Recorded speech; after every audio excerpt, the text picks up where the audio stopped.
Hello, welcome to Baelnorn and Friends. We're going to be talking about Knighthood and Amtgard and Belegarth. We're going to find commonalities and try to cross bridges and help each other understand our systems better. Because despite being in foam fighting for 6 years now, I didn't know very much about Belegarth Knighthood until I was talking to Par here this year, or at the end of last year. And so I thought this would be a great idea to try and connect our communities a little bit more and see what we could find out about each other. So I have two guests today. I'm going to let them introduce each other. They're both knights from their respective games. Go ahead and introduce yourself. Hey everyone, I'm Sir Par Mertyns, 16th Knight of the Highlands of Chaos, and I'm a Master Seneschal. And I'll talk about what that means in a minute. I've been fighting since 2002-ish, and I got knighted in 08. I'm Sir Oromis. I started playing in 2004. I'm a knight of... This will make more sense to the Amtgarders, and we'll explain later, but I'm a knight of the sword, flame, and crown. Master Rose, Master Crown, and a Warlord. And I was knighted, I believe, 2022. For the first time. Oh, I'm also a knight, if you didn't know. I was surprised to learn that Par didn't know that I was a knight when I first met him, because he had met me from my channel, so I assumed that it came across, but apparently not. So I'm going to say that too. I'm also a knight in Amtgard, 2014, Flame, Rose. So we're going to I'm going to encourage chat participation. We'll try to answer your questions and or read your comments when we can, in lulls in the conversation and where it makes sense to be able to do so. I'm going to start by kind of doing an introduction of like what the Amtgard system for Knighthood is, and then Par is going to explain a little bit about the Belegarth knighting system and traditions, and then we will go into talking about the similarities and differences and just spitball conversation from that discussion. So yeah, Amtgard has 5 knighthoods, rather than just one, because we break it up into different systems or different sections because we have an award system. We have 10 different levels to our awards, with the masterhood, the kind of like a capstone for the path that you're taking. There are 9 award tracks going from like arts and sciences and service and leadership and let's see, fighting, of course. We have a new one for actually playing the battle games that we play in Amtgard. That's a new knight that was introduced in the last couple years. And yeah, there's 5 knighthoods that you earned from the track. It's Flame, which is, and then there's Serpent, then which is for ANS and arts and sewing and guard, stuff like that. Then there's Crown, which is for leadership and office. And then there is Warlord, or Warlord is the masterhood, but there's the Knight of the Sword, which is for fighting. And then there is Knight of Battle for being a good field commander in battle games. So that's, you go through the system and you get voted on if you want to become a knight. Knight is more of a personality award, more like your it's not necessarily about your skill, although you have to have had the skill to get into that path. You have to have good characteristics to be a good person, role model kind of thing, mentorship. That's the goal. Anyways, that's how it's explained in the rule book. And then we'll get into that, I'm sure. Yeah, and then the knights in the kingdom that you're in vote to see if you pass, and then if you pass, and this is a little different for each kingdom, it's a little unique, and then the monarch of the kingdom will knight you at the ceremony if you pass. Then you're a knight of whatever knighthood you get. Did I miss anything, Oromis?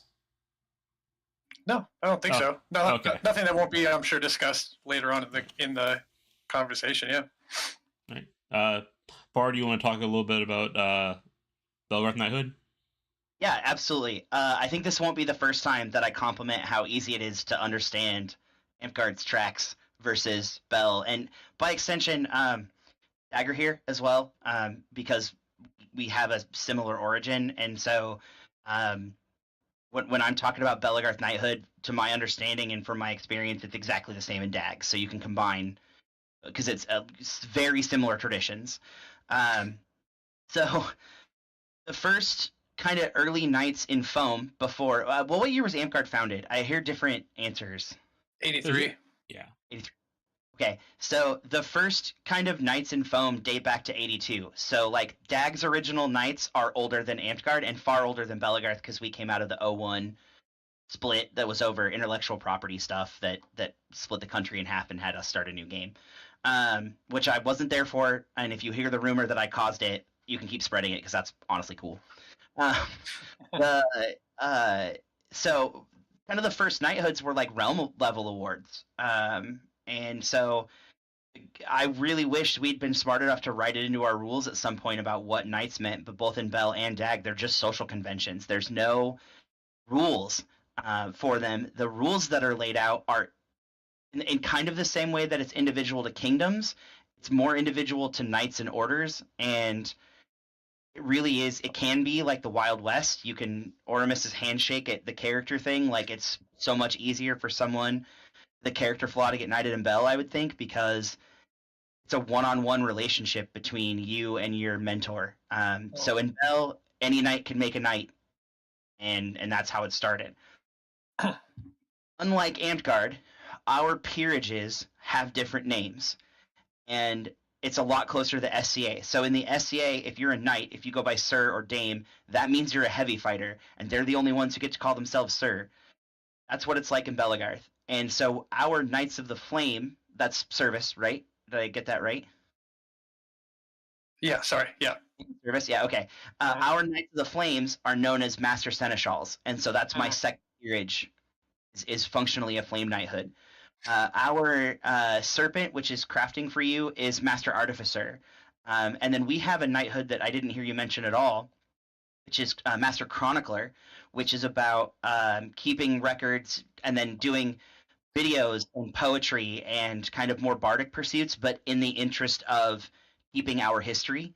So the folks who maintain our wiki that have all of our knighthood lineages that went through all the work of putting those things together, they would be master chroniclers and the folks who keep our history. So, and then we have, in addition to that, some I'm gonna, for the ease of explanation, call them knighthood equivalents.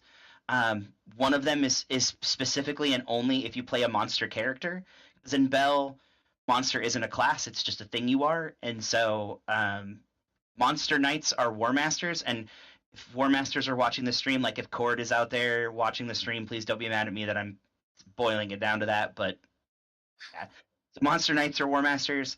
There is a new kind of focused on polearm and two-handed sword called Blade Master, and I don't know any of them personally, and so I don't know if that's going to be more like a warlord style title where it's not meant to be a peerage, or if they're trying to become knights. And so there's room for all of these things to kind of grow and evolve. And so yeah, the word where you guys just use knight because everybody has the same title and everybody gets the same white belt with a different color, we would use peerage like the SCA does to kind of loop everybody. So including like maestros and pelicans and stuff for the SCA. So nice. That's where it's at.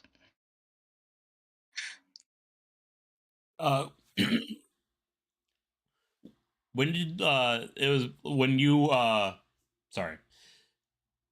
Is there like a history related to specifically in Belegarth where you decided that there would be separate titles like in SCA? So, real talk, for the longest time, salty old people, and I'm going to lump myself into that crew, had a pretty ableist approach to knighthood that if you couldn't fight, you didn't deserve to have a belt. And there was no belt or peerage of any kind that for anything other than being good at fighting, and also other things.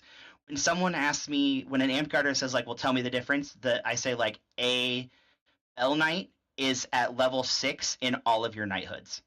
So like that's how they get there, is by getting pretty good at all of the things and not necessarily mastering any one thing. There were a group of people who either had permanent injuries or who had didn't want to fight for whatever reason, who had done all the work other than learning to swing a stick and had earned the right to be peers. And so that made, I think, 12 or 13 knights, and I was included in that, from all over the country get together and say, hey, we need to change the way we're approaching our peerages. Do we want to let these people be knights? And because we still had that old, like, no, then we're like, okay, well, then what do we call them? And so we chose the SCA route instead of the Amtgard route. And we looked at both systems for months while we were building it. And I think the reason the SCA won is because, or the SCA form won, is because we had a lot of people who were cross-gaming into the SCA who were making that decision, and almost nobody who was cross-gaming into Amtgard who made that decision. So we decided to form the guilds. I'm one of the founding members of the Seneschal Guild. That's the way we went. And since then, possibly ironically, even after all that work, there have been, I think, 4 or 5 folks who are non-fighters who don't fight for whatever reason, who've been given knighthoods in Bell. So our attitude towards that is changing as well. We're kind of getting away from that ableist approach to, knights have to swing a stick. So not many, and for a lot of knights, that's still their requirement, that you have to learn how to fight in some way. Some, it's you don't necessarily have to fight yourself, but you have to contribute to the battlefield, whether that's commanding or, marshaling or reading, for those kind of things. So, yeah, that's why. It's because the SCA influence went out. About how long ago was that in the timeline of Belegarth? 2016-ish, 2015-ish is when we started having those conversations. Oh, okay. Nice. That's fairly recent. Yeah. It took us a long time. It took us a long time. When you're talking about the first kind of Bell and or Dag Knights, or 1982 and 2016 is when we decided we were going to give knighthoods to people who can't fight. Like, yeah, it took us a while. Probably shouldn't be. Yeah, we should probably look internally and and figure out what's wrong with us. Well, you got there. I mean, you don't have to worry. I was gonna say, listening to that description, I was kind of like thinking about how Amtgard might be. It's nice having things kind of clear cut, but I kind of like there's a bit of adaptability in your guys' system where a group of knights can come together and make changes like that, as opposed to like with ours, since it's all so codified in the rule book, it takes years and acts of God to get anything actually like changed, like major changes done. Yeah, like the adding the fifth knight, the battle knight was. They've been talking about that for years and years and years, and it finally got taken care of just recently. Yeah. I was actually super stoked when I heard about it. I thought it was a really cool addition, and when I heard that they were talking about it, I mentioned before coming in here that what little Amtgard experience I have is all in the Desert Winds Kingdom.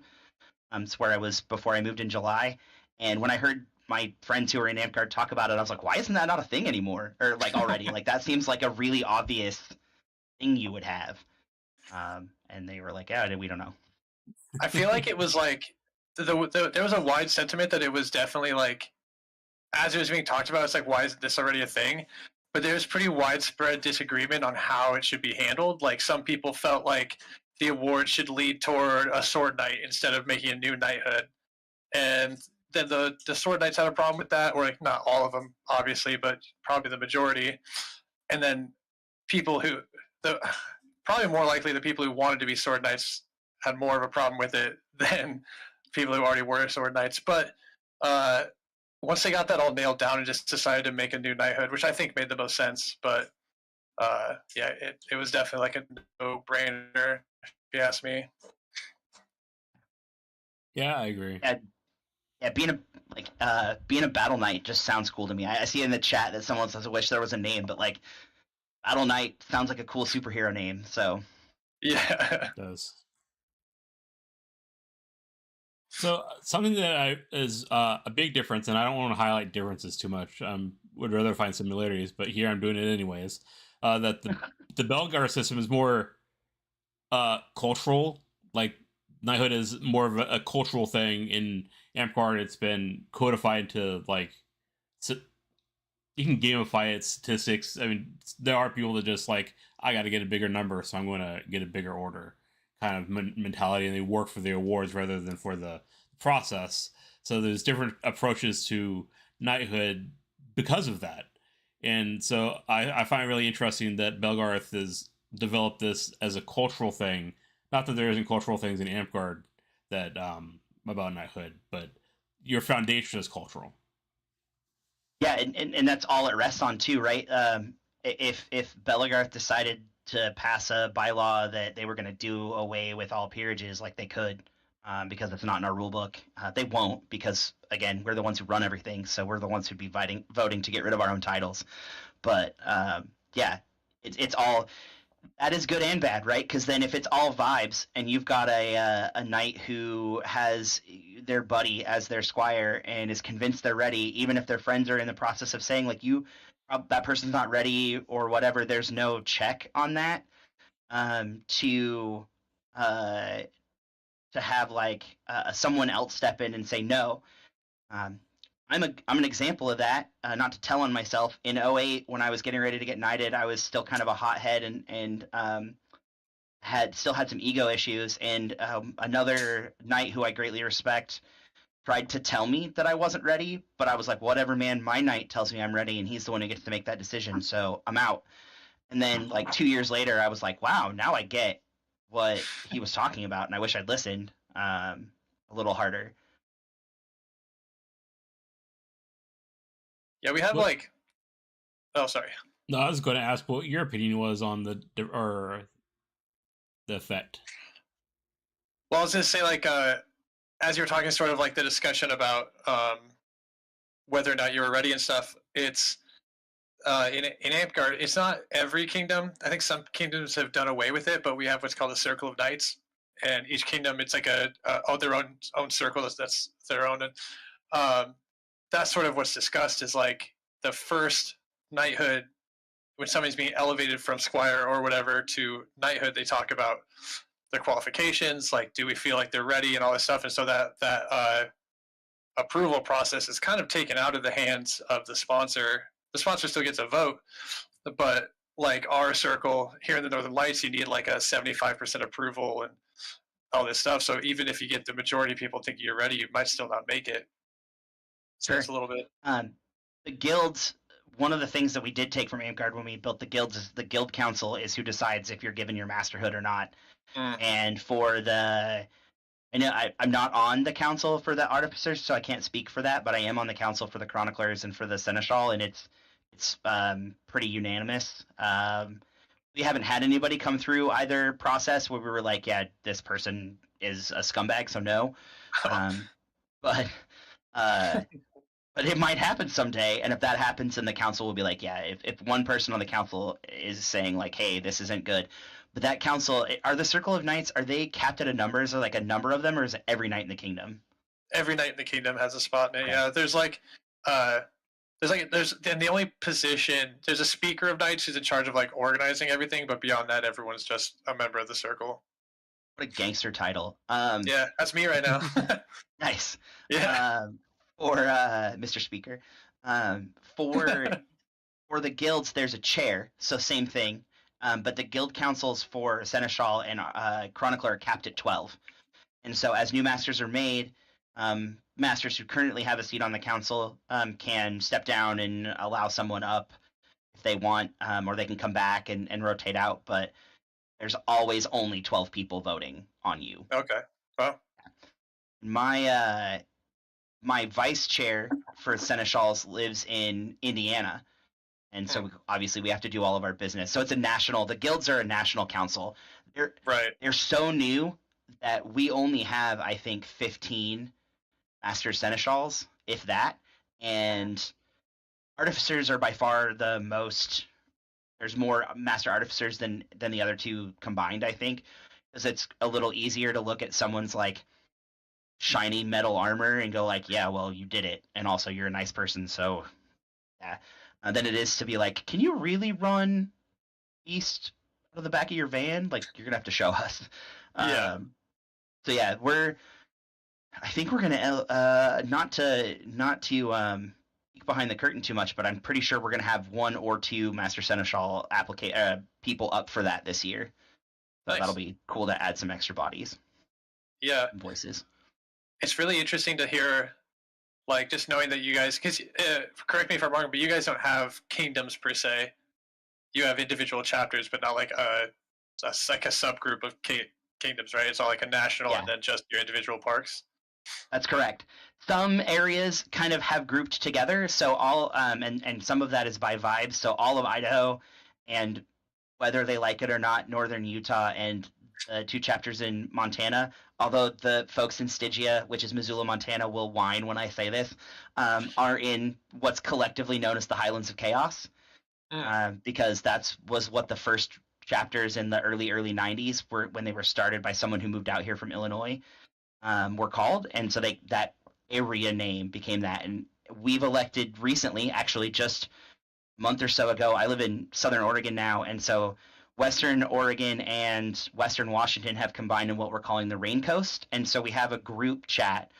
None of that is formal. It's all vibes and culture, but it's the way we connect. So their names get put together. I think most of Southern California is collectively known as the Inland Empire because that's what that area is known as. And there are other areas like that get grouped together. But yeah, none of that's official. There's no regional government for us. Gotcha.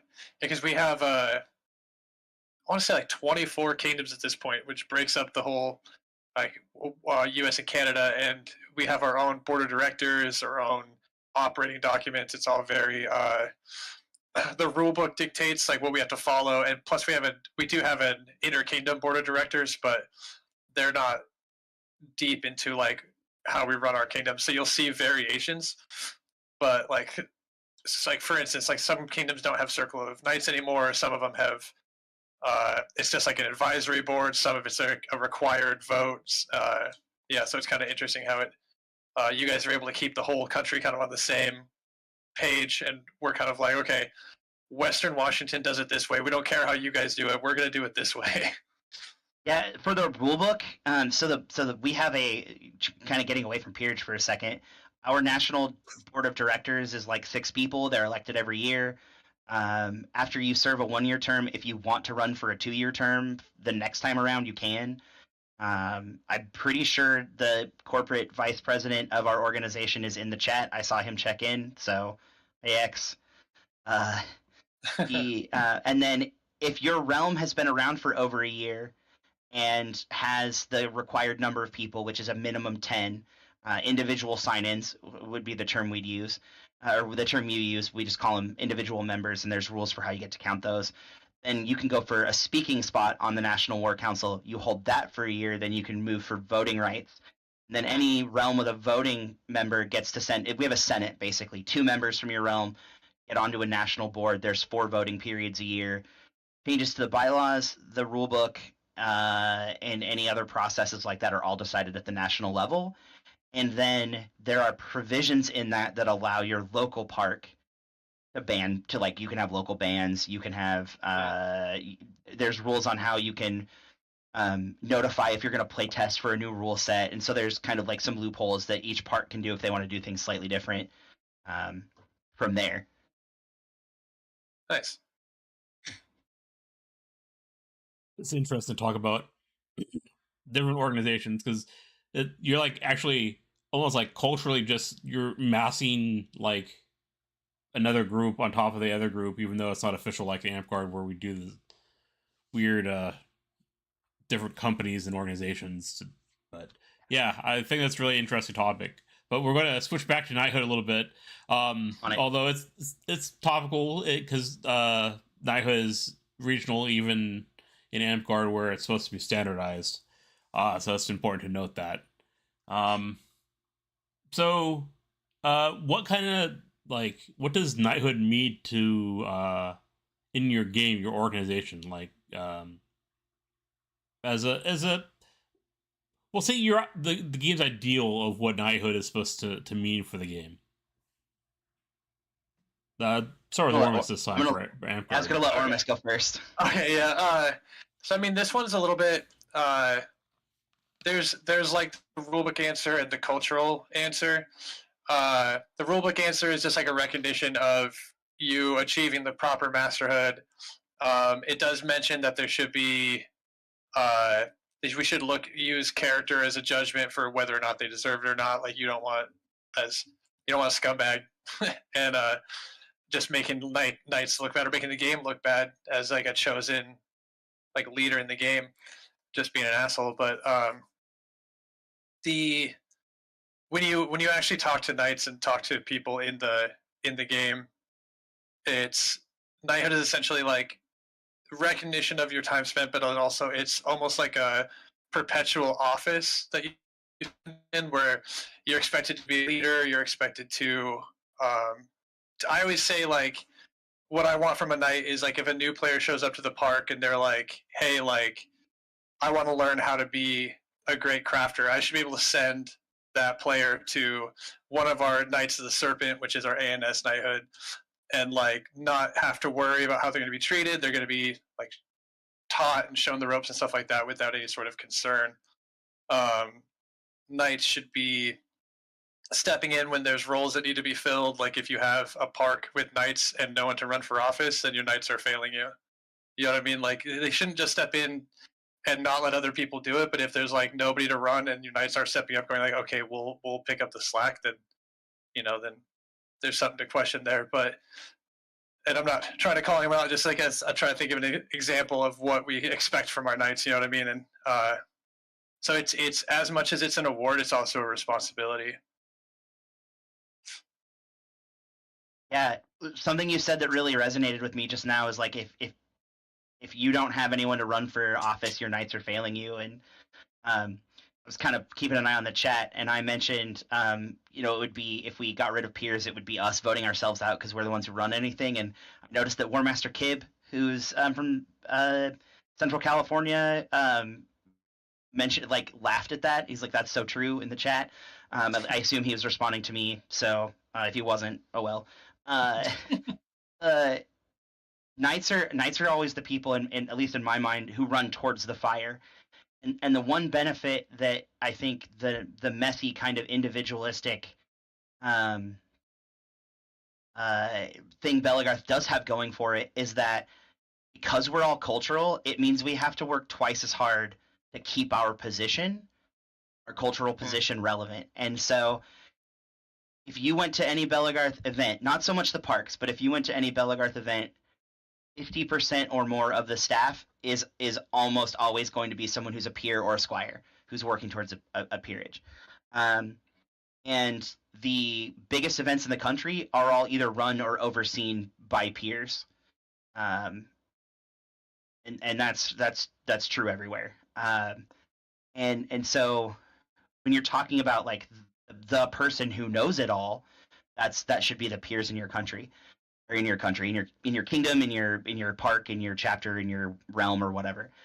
Yeah. When I was coming up, there was a concept of the culture bomb that was explained to me, and Sir Cedric, who is a knight from Idaho Falls, Idaho, who was knighted in 1994 or 5, who was kind of one of my fighting mentors coming up, told me that any knight of Belegarth should be able to move to somewhere where there's not a Belegarth park and have one that's worthy of speaking rights within 6 months. And so all of the skills and things that you need to learn to do that are what you should learn during your squireship. And if you can't do that, then you have missed something. Like if knights in the game can't do that, they've missed something. And so I've done that a couple of times. So I certainly have those skills, and it's also something that not everybody gets a chance to prove they can do. But that's kind of the standard that I hold my squires to is I won't knight you if I don't think you could do that. Sure. Yeah. That's funny. That's a really good. I really like that standard. It's a little bit with almost like, we talked about some of the benefits of Amtgard's knighthood, but a little bit of a drawback in how specialized it is. Yeah. Because like you'll get knights where it's like, dude, that knight's not doing shit, and it's like, well, he's just a sword knight. All he does is fight. It's like, that's what a warlord should be. You know what I mean? But like, it's still the stigma kind of carries. Where are his classes? Why is he not teaching Intro to Short twice a month for the new people? Why is he not? Yeah, why is he not doing footwork drills with all the new guys?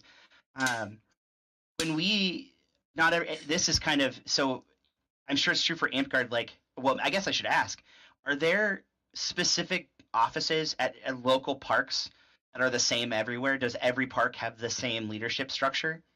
Yeah, so and I'm assuming this is the same in every kingdom. It's the same in every kingdom I know about, but you'll have essentially 5 positions where it's monarch, which is the CEO position, regent, who's in charge of fostering arts and sciences, champion, who's in charge of like the day-to-day running of games and player safety.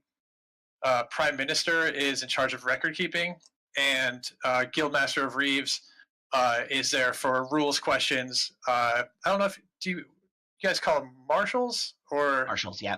Okay, yeah. So marshals are reeves. But they're just in charge of organizing reeves for games and big events and stuff. The kingdom overall has like one umbrella, like covering them with those 5 offices, and each park has its own 5 as well. So it's almost mirrored exactly at every level. And that would be nice to have that structure. Every realm is our term for park.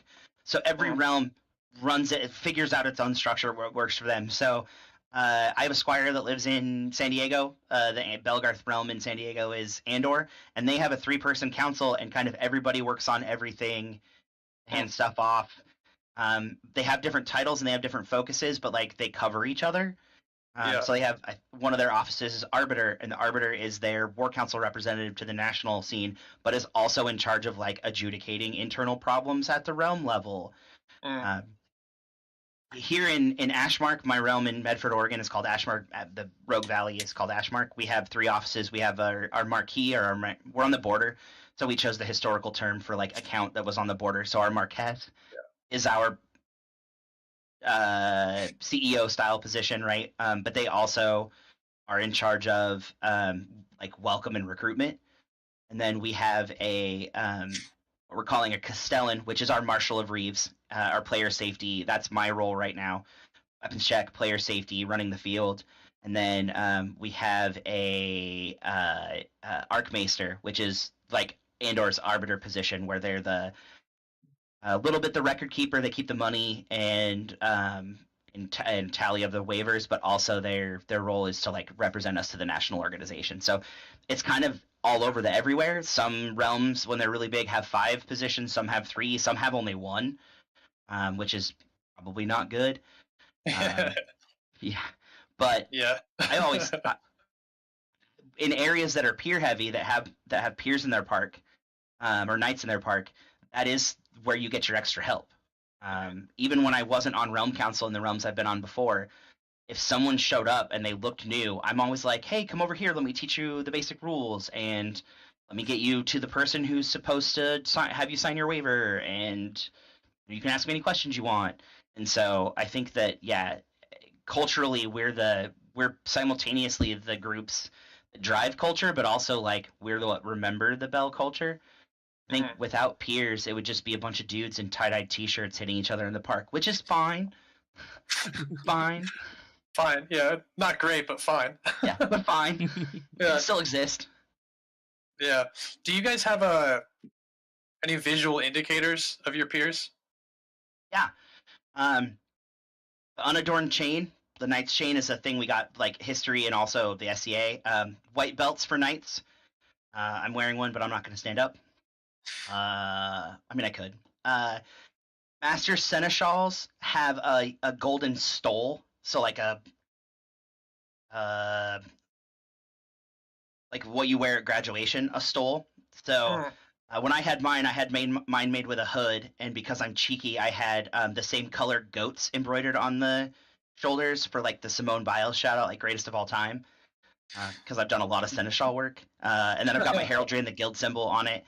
Master Artificers get a hood or an apron with the Artificer symbol on it. Master Chroniclers are doing a hood with the Chronicle symbol on it. War Masters have, instead of a chain, they do like, some of them do like the big wooden beads. So it's like still the chain, but not. And then I don't know what like Blade Masters are doing. The oldest peerage that I know of is from Pentwyvern, which is in Pennsylvania, and their DAG realm that got started in 1980, and they are like a Welsh style knighthood called the Kinsmen, and I have no idea what their visual indicators are.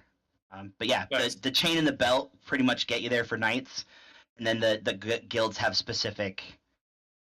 very specific garments that they wear. Nice.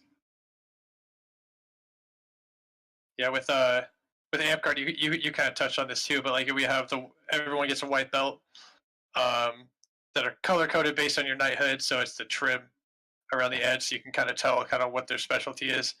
We've also more recently started doing when you get your masterhood, which comes before the knighthood, is what qualifies you for the knighthood. They're color coded as well, so they'll make hoods, and it's your master hood, and it's kind of something they've started recently. That's the ultimate. That literally, I'm mad that wasn't what it was. As soon as a masterhood was a thing, like you should have a masterhood. I have a master's degree in history. Yeah. That's what's right here, and I got a hood when I got my master's degree. So I got a masterhood from my university. So like that's really what we should be handing out. That's amazing. Yeah. Call it even. They call it a hooding ceremony, and like they put it on you. Yeah. Nice. Wish could have got mine. But anyways. There is still time. That's true. That's right. So we were talking a bit ago about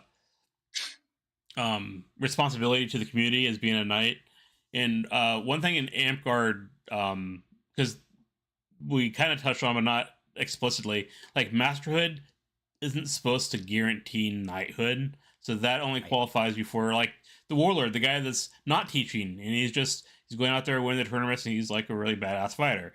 He get his warlord, but if he's not doing what Par is talking about, going out there doing the teaching and stuff like that, giving back to the community and trying to be like a pillar in that art that he has taken up, then he won't theoretically become a knight, because that is what you're supposed to be doing. So we still even in the one that doesn't seem like you'd be giving back, like sword belt, you're supposed to be giving back to the community. You're supposed to be leading in that area. So that is a key in our knighthood as well. I would Yeah. assume. Don't Oromis, you're a sword knight, right? So if SKBC were in your area, wouldn't like the expectation be that you go and teach? Yeah, I've actually I was actually scheduled to go to one and teach a class, but unfortunately I had a back injury. But but yeah, like it's that's actually it's you should be teaching. You should be finding ways to give back to the fighting community, even if it's like I'd like to see warlords or not warlords, sorry, but sword knights running tournaments, helping others to like, be in a position to earn their orders. It was funny. I had a monarch come to me. They're like, "Hey, we're considering this person for their warlord, but I'm kind of concerned about their attitude." And I was like, "Why are you concerned about that? Warlords are supposed to be killers. Like, if he killed everyone, give him his warlord. It'll come up when we talk about it for knighthood, though." Like, Right. It makes sense that the masterhood shouldn't necessarily come with a character, right? I've heard it referred to as box tops. I think that's maybe an internal Amtgard thing that you guys say. If you collect all your box tops, you should get your Dakota ring. But getting invited to the extra special club should come with more. Yeah, it's real unfortunate too, because like depending on who you talk to, what area you're in, it is viewed as a little more automatic. And unfortunately, there was a long time where people who did deserve it weren't getting it, and people weren't being recognized, and this whole big thing for a long time. And there's been a bit of an overcorrection now, where it's like we don't want to be like that anymore, which is good. But now we're a little more quick to be like, we'll just give it to them. They got the requirement, earned it, yeah. Yeah, exactly. It's like I'm of the opinion of let's slow down a little bit, but I think it'll self-correct as we go. But yeah, it's just kind of an interesting change because like when I was younger, dude, there was not a lot of knighthoods going out, and it was mostly like there was a lot of like fighting companies sitting with the majority on the knight circle and stuff like that. So like shady stuff going on, and so it was like breaking into a masterhood or a knighthood was challenging. But now they've gotten away from that, which is great. But there is still a little bit of that idea of it being automatic. That's kind of the downfall of the system. There's politics that have come up more than I imagine more than Belegarth, just because we have the standardized award system and criteria laid out, and it's not a cultural thing explicitly. But I could imagine too that like it would be easy moving away from kind of trying to it would be easy to either say like we're going to gatekeep these folks out of it, or we're going to come over here and we're going to go the opposite route and maybe like, oh well, that person maybe, and then talk yourself into it, like 12 Angry Men style, right? Like there's only one holdout, let's talk them into it. And so I can, hearing you guys talk, it feels like there's a drawback. I think that Bell peerages are handed out probably at the right pace. Really big events tend to have, so our 4 biggest events are Armageddon, which is our national event that's held in Illinois, or Indiana, I guess is where it was hosted this last couple of years. Oktoberfest, which has kind of overtaken RAG as the biggest not Amtgard event in the country. Had almost 1,400 people at it last year. Damn. So those two in the east, in the south, it's Beltane and Equinox, which are held in May and September. Like, go figure.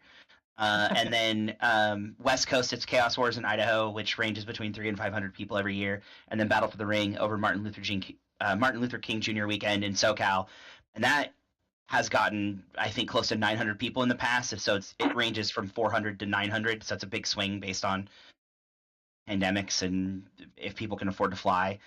All of those events typically have several elevations at it. At the smaller ones, at the 100, 150 person events, you might get one every 3 or 4 events. People typically save them for the big ones. But yeah, in any given region, probably 2 or 3 people elevated every year, and it feels right. Nice. Speed feels right. Yeah, we'll have 2 or 3 people at each kingdom event. Like, so our kingdom runs normally 3 campouts a year, so you could have upwards of 9 people just in the Northwest getting knighted each year. So it goes pretty quick sometimes. So you're talking about ceremonies at the bigger events. What do you do for your ceremonies? Like, is Amtgard or each kingdom has their own traditions and stuff like that for how they knight their knights? How does Belegarth handle their ceremonies? So can we add a question? No, I won't pick on. Never mind. I'm not going to pick on people. Again, because it's so cultural and so individual, it's kind of up to the individual person and how they run things. Normally, your knights calls the squire forward. They kneel. There's other knights from the area that stand for them and speak, or sometimes it's other peers or whatever kind of structure they have. That they'll comment on qualities of the person that's getting elevated, whether it's their prowess or their generosity or their service or whatever, and then they're presented their regalia, which for knights is usually belt, chain, sword, shield colors, so their surcoat or whatever their heraldry is, and then they're dubbed, buffeted by one individual. I'm sad I've never been a part of an Amtgard buffet line. It sounds fun.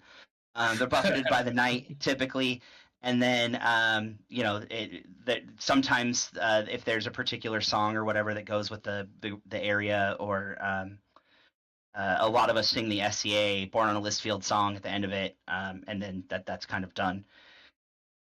I think that as far as the Western United States goes, I put on the best knighting ceremonies.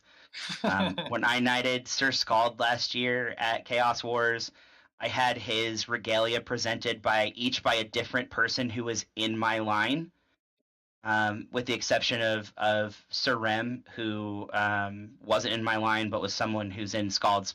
We use the word unit for company, for fighting company. Rem is the Western leader for our fighting company. So Rem presented the belt.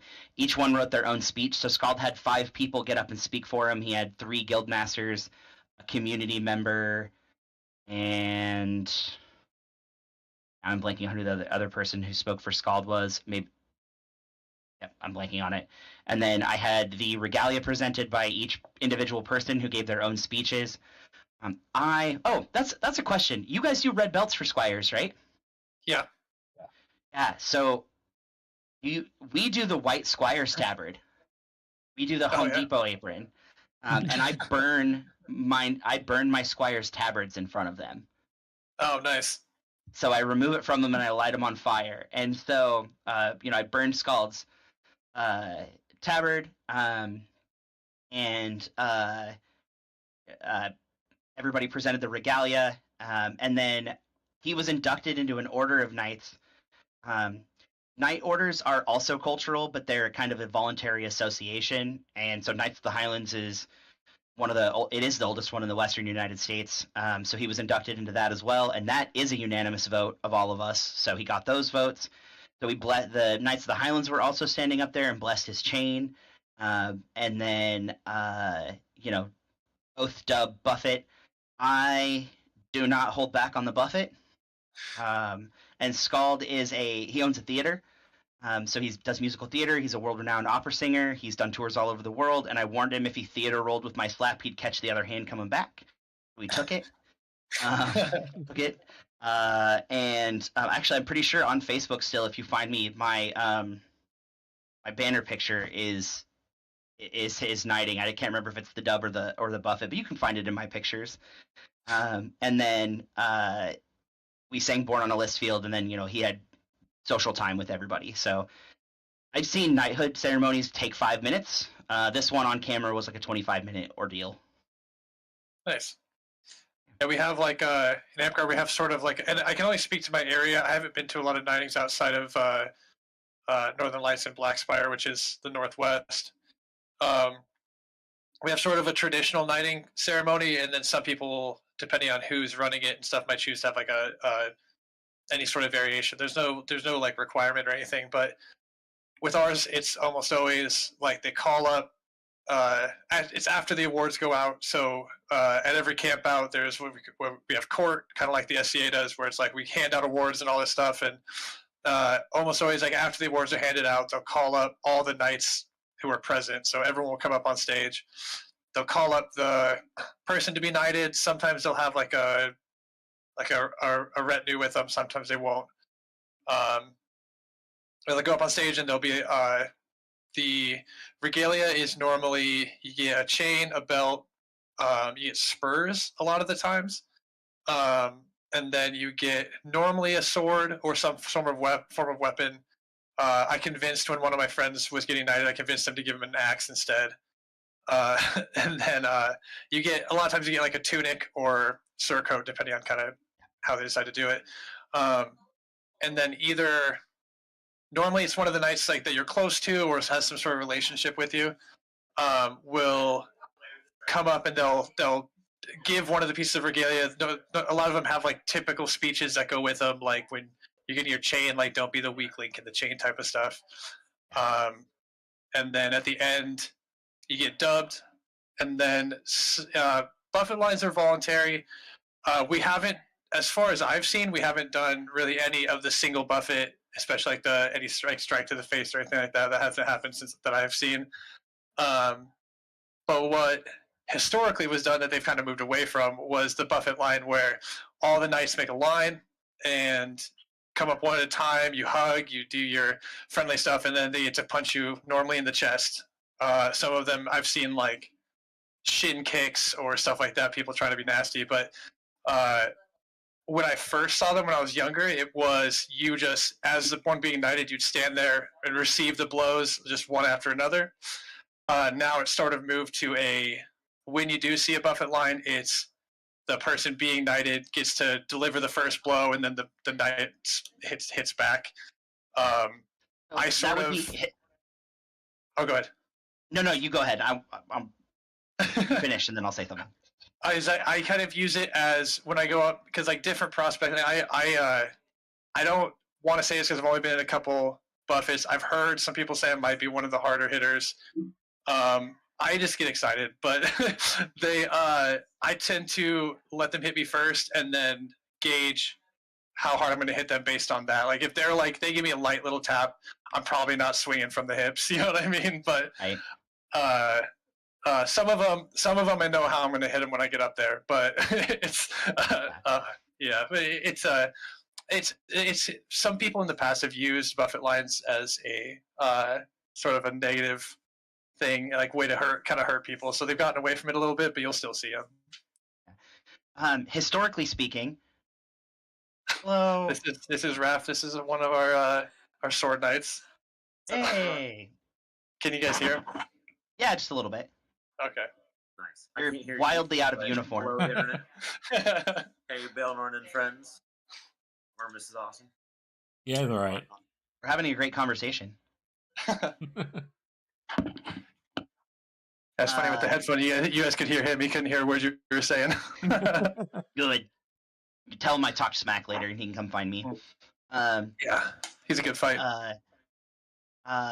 Historically speaking, and the reason I'm so big on the buffet is when a squire was buffeted historically, and the line, this is the last blow you'll ever receive unanswered, it was actually like a coming of age, and it was illegal for commoners to hit nobles in any capacity. But if a noble hit another noble, that blow could be returned. And so that buffet before the dub is the last time you ever have to suffer that indignity, and it's to remind you that this is you're now honor bound to return that blow if it ever happens again. So I like the idea of the buffet line. After the last one you hit each other, because historically speaking, you would return that blow legally. Yeah. And so I love that. That sounds dope. I'd do it. I was actually asked to guest buffet in my downline. Sir Anastasia, who runs Battle for the Ring, was knighting Sir Sita, and both femme presenting, and Sita Anna was uncomfortable delivering the buffet, but Sita really wanted it to happen. And so I agreed to step in and do it, but I was really careful to give like historical purpose and also check in and make sure that Sita, in front of everyone, said that she was like, this is the thing that I want. Sita was worried if she didn't receive a buffet that people wouldn't think it was a real knighting. And so, I obviously modulated the strength a little bit, but I buffeted her. And it's one of my favorite Belle pictures because her hair's all like laid out. Nice. Yeah, it's that was definitely talked about when we started kind of getting away from it. Was there were definitely people who were like, no, I'm getting mine. You know what I mean? So that's why it hasn't been like banned. But people were just kind of it used to just like not even be an option, and now it's sort of just become like this optional thing. Like as you're like talking to your squire, like, hey, do you want a buffet line, stuff like that. Yeah. I make sure that my squires know what they're getting into. Yeah, that's fair. So speaking of three things, go ahead. Like the three things I make sure they know ahead of time is I will burn your tabard at some point, whether you quit or you get knighted. Like that's mine. I'm gonna light it on fire. If you get a knighting ceremony, you're gonna get buffeted, and I guarantee you there are gonna be times where I'm not always gentle in the way I correct your whatever you're doing, and I'm sorry now. It's the only time I'm gonna apologize for it. So you're talking about squires. So I kind of want to talk about the squire mentor relationship. Ian was also wanting to have us talk about mentorship as a knightly duty, so to speak. Yeah. So how do you guys view the knight squire relationship? Oromis? To you, sir. Oh, sure. So, I mean, the knight squire relationship is super individual. In Amtgard, it varies greatly between families. Because in Amtgard, a knight has squires, but they can also have men-at-arms and pages. And then squires can take men-at-arms and pages, and men-at-arms can take pages. Like this whole like pyramid scheme. But it's a service pyramid scheme. Yeah. Because I've seen knights or squires who like, I just want to be squire to this person because I want them to represent me on the knight circle, and that's like essentially the extent of the relationship. But for me, it's like it's definitely a mentorship where it's like if I'm going to take someone on, like they have to be sort of in the same. We have to be kind of on the same page for what we're looking for in the game. I have to be able to help them in some way. Like if they're looking for things that I just can't provide, I'm like, look, I'm not like we're friends probably. Like you can ask me for help or whatever, but we don't have to be knight squire for that to happen. So yeah, it just ends up being like very one-on-one. Like I sorry, hang on 1 second. You're good. All right, no, never mind. It's fine. So yeah, I mean, it's just like I said, very individual. But for my personal family, I look for people who I think are likely to be ready for knighthood at some point. I start most people out as a man-at-arms or person-at-arms or woman-at-arms, depending on what they take. And if you're going to be promoted to squire, you have to have a certain amount of orders in your chosen path. So you have to be like a squire's for someone, to me, who's like preparing to be a knight, not just someone who I'm mentoring. And yeah, I mean, it's also the representation too, like, because like when you get squired, you start getting more attention. People see that and kind of, so you're kind of elevating them into the spotlight a little bit. I don't want to say it like too much, but people will definitely notice. You know what I mean? And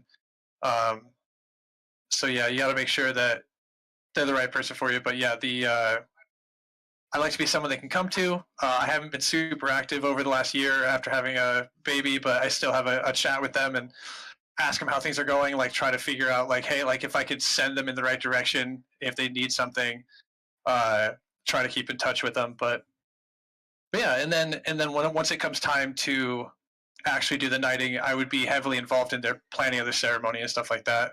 As a speaker of knights, sometimes it falls to you to plan ceremonies, but that's really rare. My stance is like, if it's your squire, my job is going to be to make sure you're doing your job to plan their knighting and get it handled. But yeah, so it's a little bit of all that. Yeah, What level do you normally like when you're looking for a certain number of orders? Where is it the same across all the paths? Like, what are you looking at? Can you give me a number?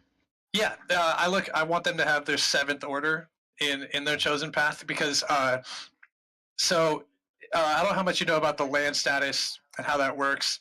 There's different sizes of lands that can hand out different levels of order. The 7th is the last. Oh, okay, yeah. The 7th is the last you can earn without it being kingdom level. So once you're a 7, you've done everything you can do at the land level in some way, and all your further awards need to come from participation in the kingdom itself. And I like them to be there because, you know, as a knight, you're a knight to the kingdom, not to the park. So I want to make sure that you're contributing at the kingdom level at that point before you're a squire. Yeah, that's a really good mentality to have. I think that's awesome. Do you find that most other Amtgard knights have that kind of same requirement, especially that idea that like you're a knight to the kingdom, not to the park, or is that pretty unique to you? I wouldn't say it's unique to me. I've definitely seen it. But it's not. I wouldn't say it's I don't know, common, I guess. But there's plenty of nights or where it's like it's kind of based on feel. Like they'll throw a squire's belt on someone they just met because like, hey, this feels great. It's like I'm not knocking it, but that's just not my cup of tea. Like I would say all the nights that I'm close to have some sort of standard similar to that, for sure. Yeah. Yeah, since Bell's all vibes, right? And we don't have kind of that measurement. I would guess that, trying to think of all the people that I've worked with, probably about half of the people that I've picked up have been established and would be the equivalent of some kind of like 6 or 7 order in their path. And the other half are people who have been around for a year or two and maybe are floundering and can't climb our version of the ladder because they don't have that direction, but I see a lot of potential in them. And so, you know, I've taken really great fighters who need the personality check, who need the dude, if you don't slow down, you're going to get run out of here covered in tar and feathers. And I've also taken people who are great humans, but garbage with a stick and helped mold them. I have, so I've seen all of that, but I think that especially for Amtgard, where you do have those measured, like in theory, objective levels for where you can be at, I think that's kind of a great idea. Bell, Man-at-Arms and Pages for us is the same thing. There's only one extra layer, and it's functionally like it's not a real thing. It's a thing that knights do to put you in holding, or sometimes knights will assign their squire to pick up a page or a man-at-arms to give them experience as a mentor so you can be taught how to teach. Yeah. And I think that's probably the hardest thing for someone to learn is how to pass on what they've learned. I don't do that. My squires aren't allowed to mentor other people because if they were ready to mentor other people, they'd be knights. But I also have them actively engaged in teaching at home, in teaching classes at events, the equivalent of kingdom level stuff. They're teaching, they're engaged, they're running, they're learning, and so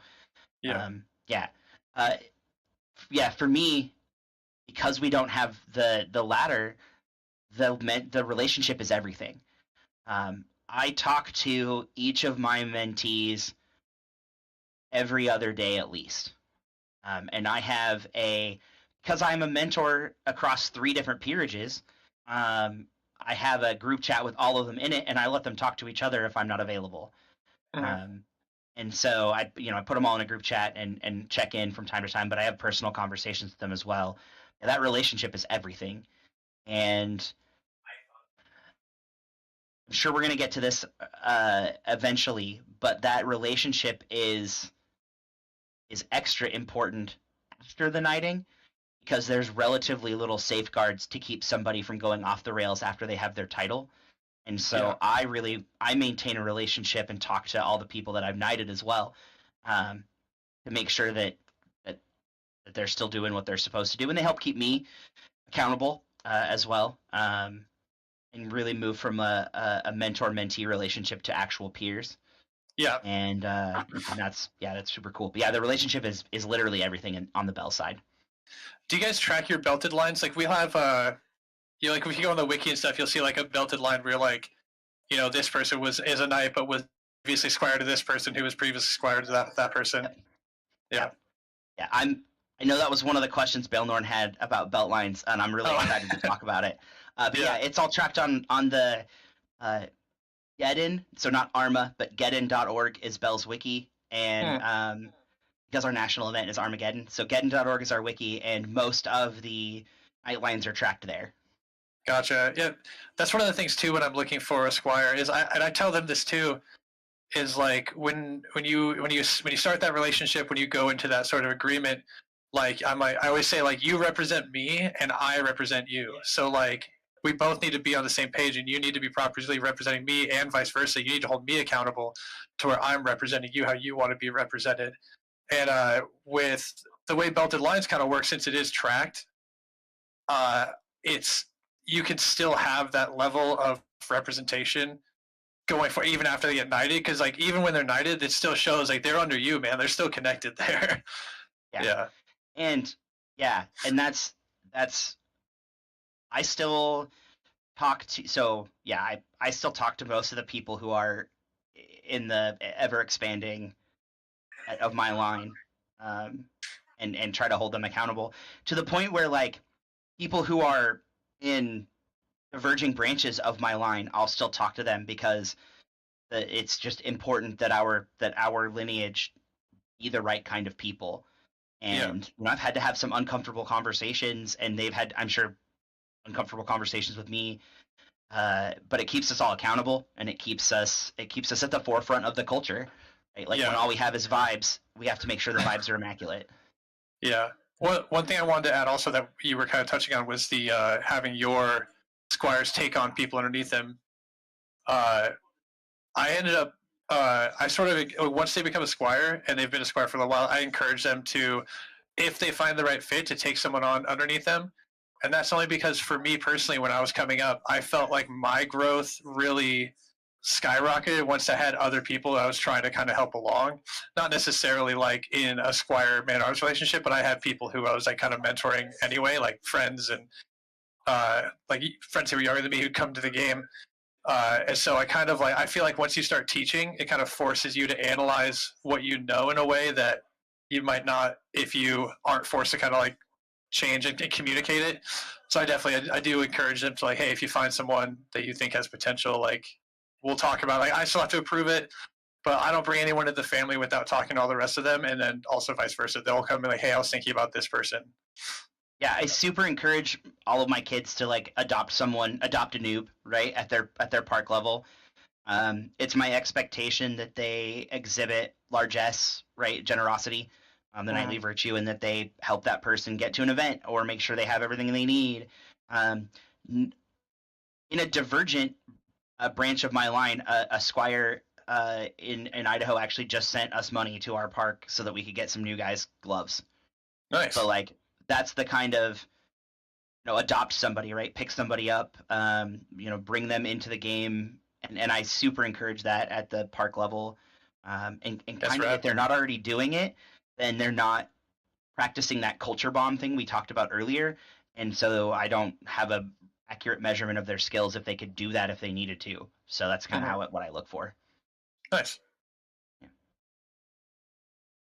So it sounds like Beltline legacy is important to you, Par. Is it important to people? Like, is it important to your community, or is it more of is certain knights just it's interesting to them, so they make sure it's important? Yeah.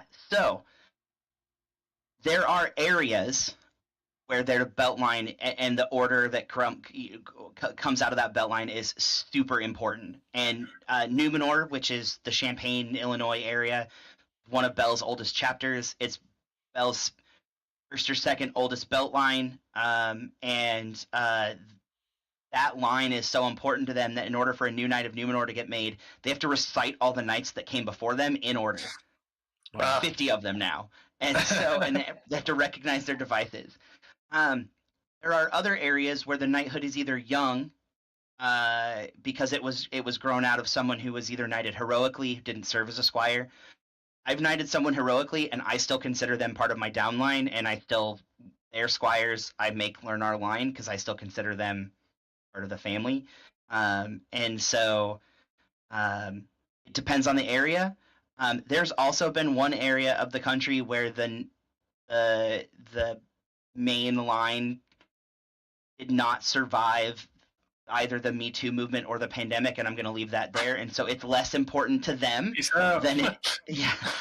less important to them than it is other places. But because my line is so old, and because it contains some of the cutting edge people in the game, I'm really, really proud of it, and therefore it's really important to me.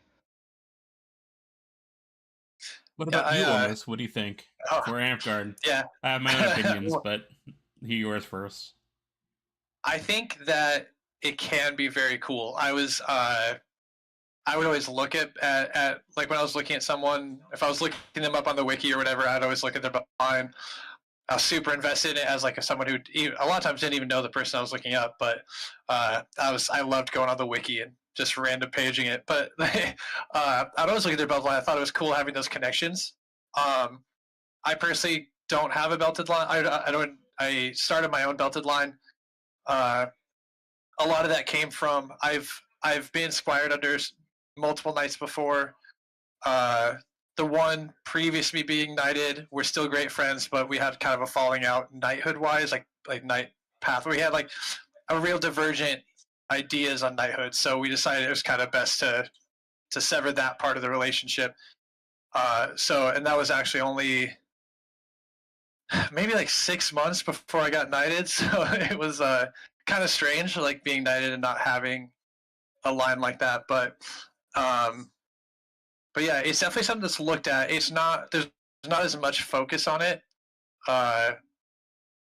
There's also jokes about like how far back you pull up a random belt line and how far back before you hit a piece of shit or whatever, like some scumbag in the line. It's like sullies the whole rest of it in your head. But it's old Amtgard was wild. But yeah, but I mean it's just definitely like there's some thought to it, but it's not nearly as emphasized.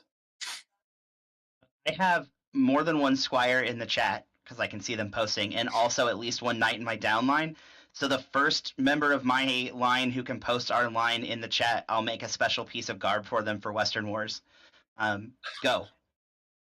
While they're doing that and remembering who comes in the line, my line is so old that it is one of the original lines in foam. And it has a terminating individual at like the first Ragnarok. It's not the oldest. Again, I'm pretty sure those are the Kinsmen out of Pentwyvern, and they were knighting people in 82-ish. But my knighthood, my line terminates in 1985, which was the year I was born. And so my knighthood is actually my line is older than I am because I was born in September, and the terminating individual was knighted in June. And so yeah, I'm really, really into my downline. Yeah. The person who knighted me is Sir Thanos or Sir Thane, and he is who brought Belegarth and or Daggerheer to the Western United States. He was the first person to move from the Midwest out here. And some of those records aren't super well kept. You can see how from the original DC Baltimore Atari area in the 70s, you can track like a virus almost spreading across the country where foam fighting landed. And from Danville, Illinois, which is Middle Earth, which is one of Daggerheer's oldest chapters, it's one of their first 15 realms, Thane moved to Pocatello, Idaho, and started Highlands of Chaos and Chaos Wars, which is the 4th largest event in the country. And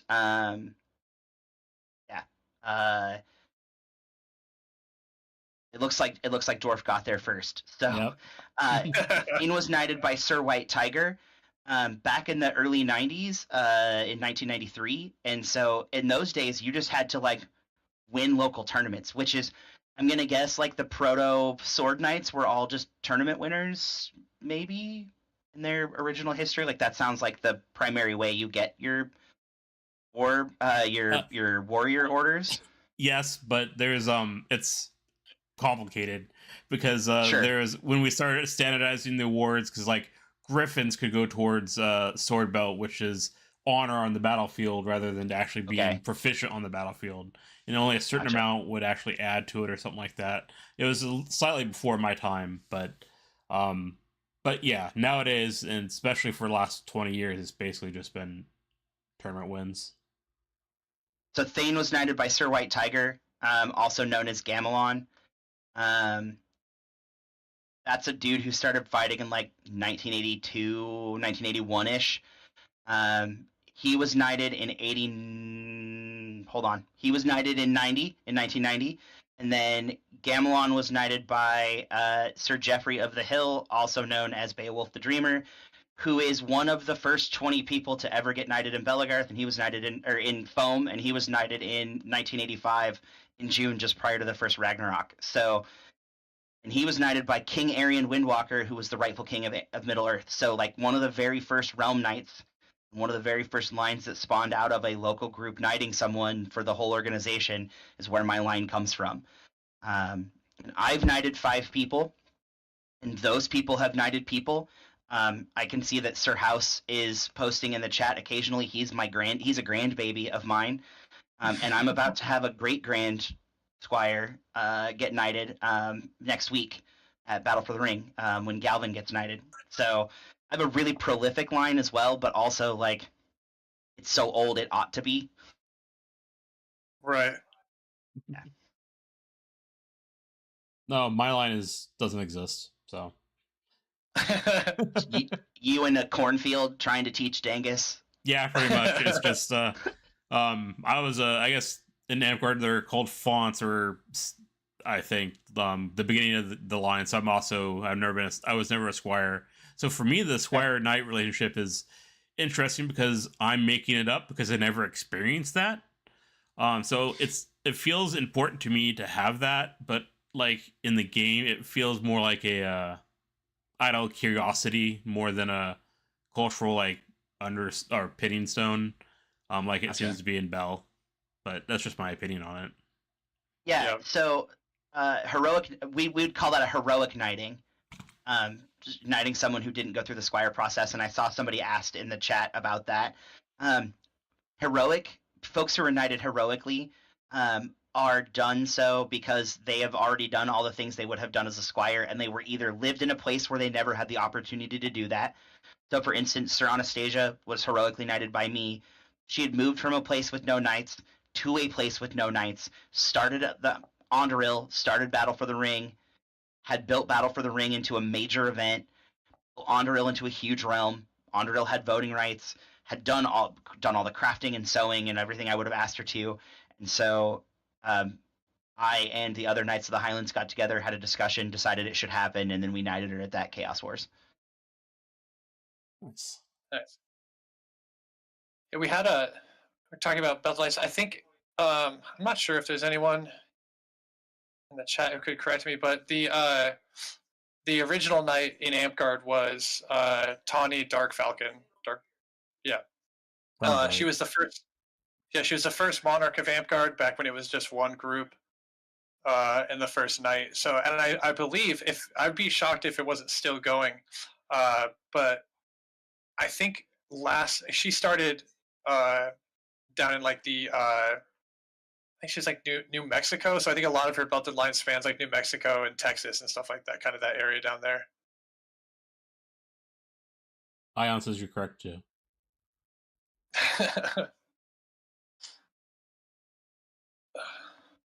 So in Bell there's trials. I mean, there's trials for units and stuff like that, getting into units, but there's also squire trials and stuff like that. I think like in Amtgard, it's usually individual. Like if there's any trials for the squire, it's given by the knight and it has no technical bearing on our system. But I imagine with Bell culturally, it's those trials are more important to your society. Would you like to talk Yeah. about those a little bit?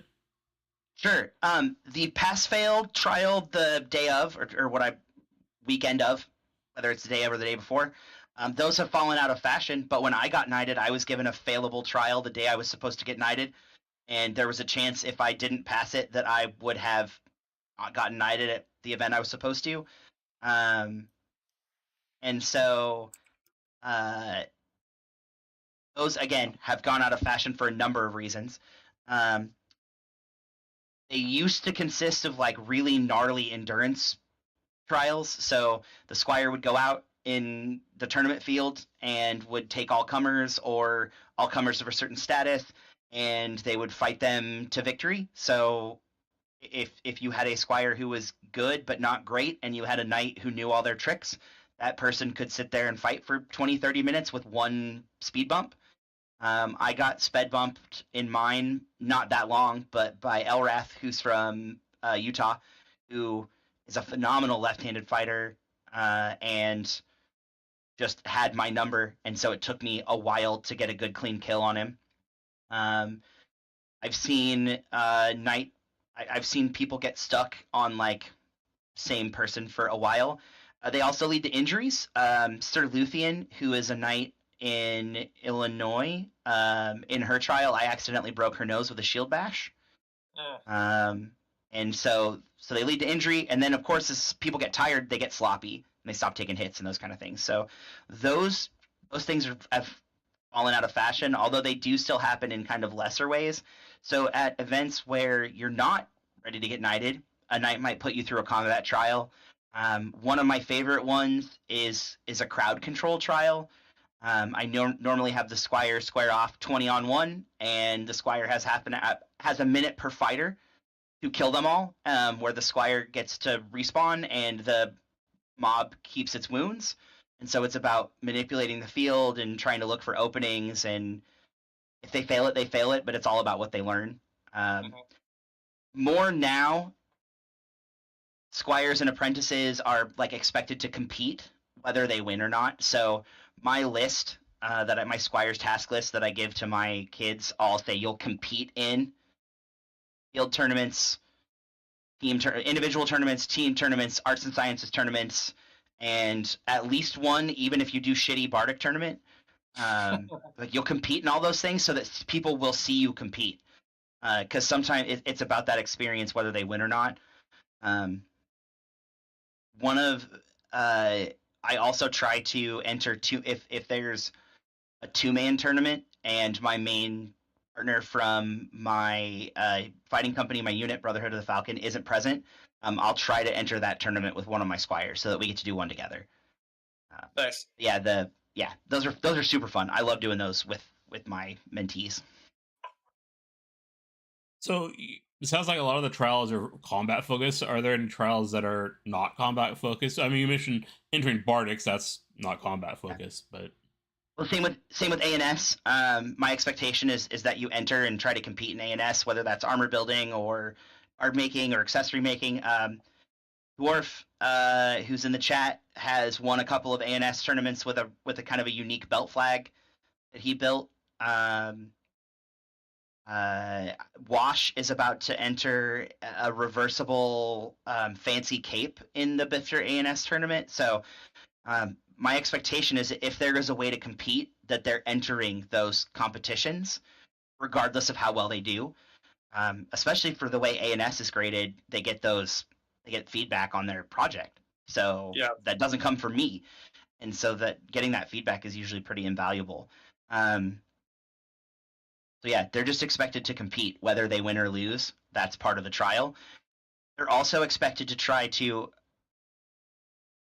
rat, to use your language and the language of most of your people, every department at least once during their tenure. And if they can't get to that head level, they're required to learn how to do it.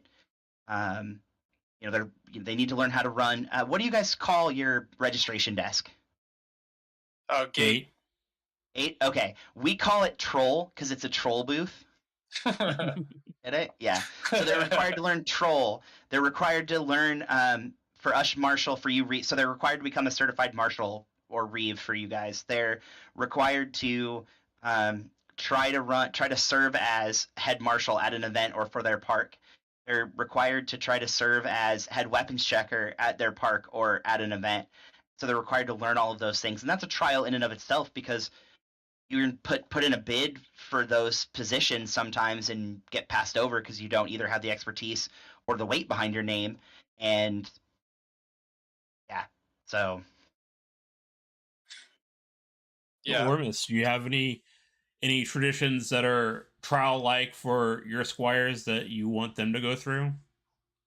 So I do. Mine's a little bit flexible because I came up learning from warlords and sword knights. So like the people I was belted to were warlords and sword knights. It was almost all focused on combat, the trials, everything. And I've tried to adopt more of a more all-encompassing like group or theory or whatever you want to call it.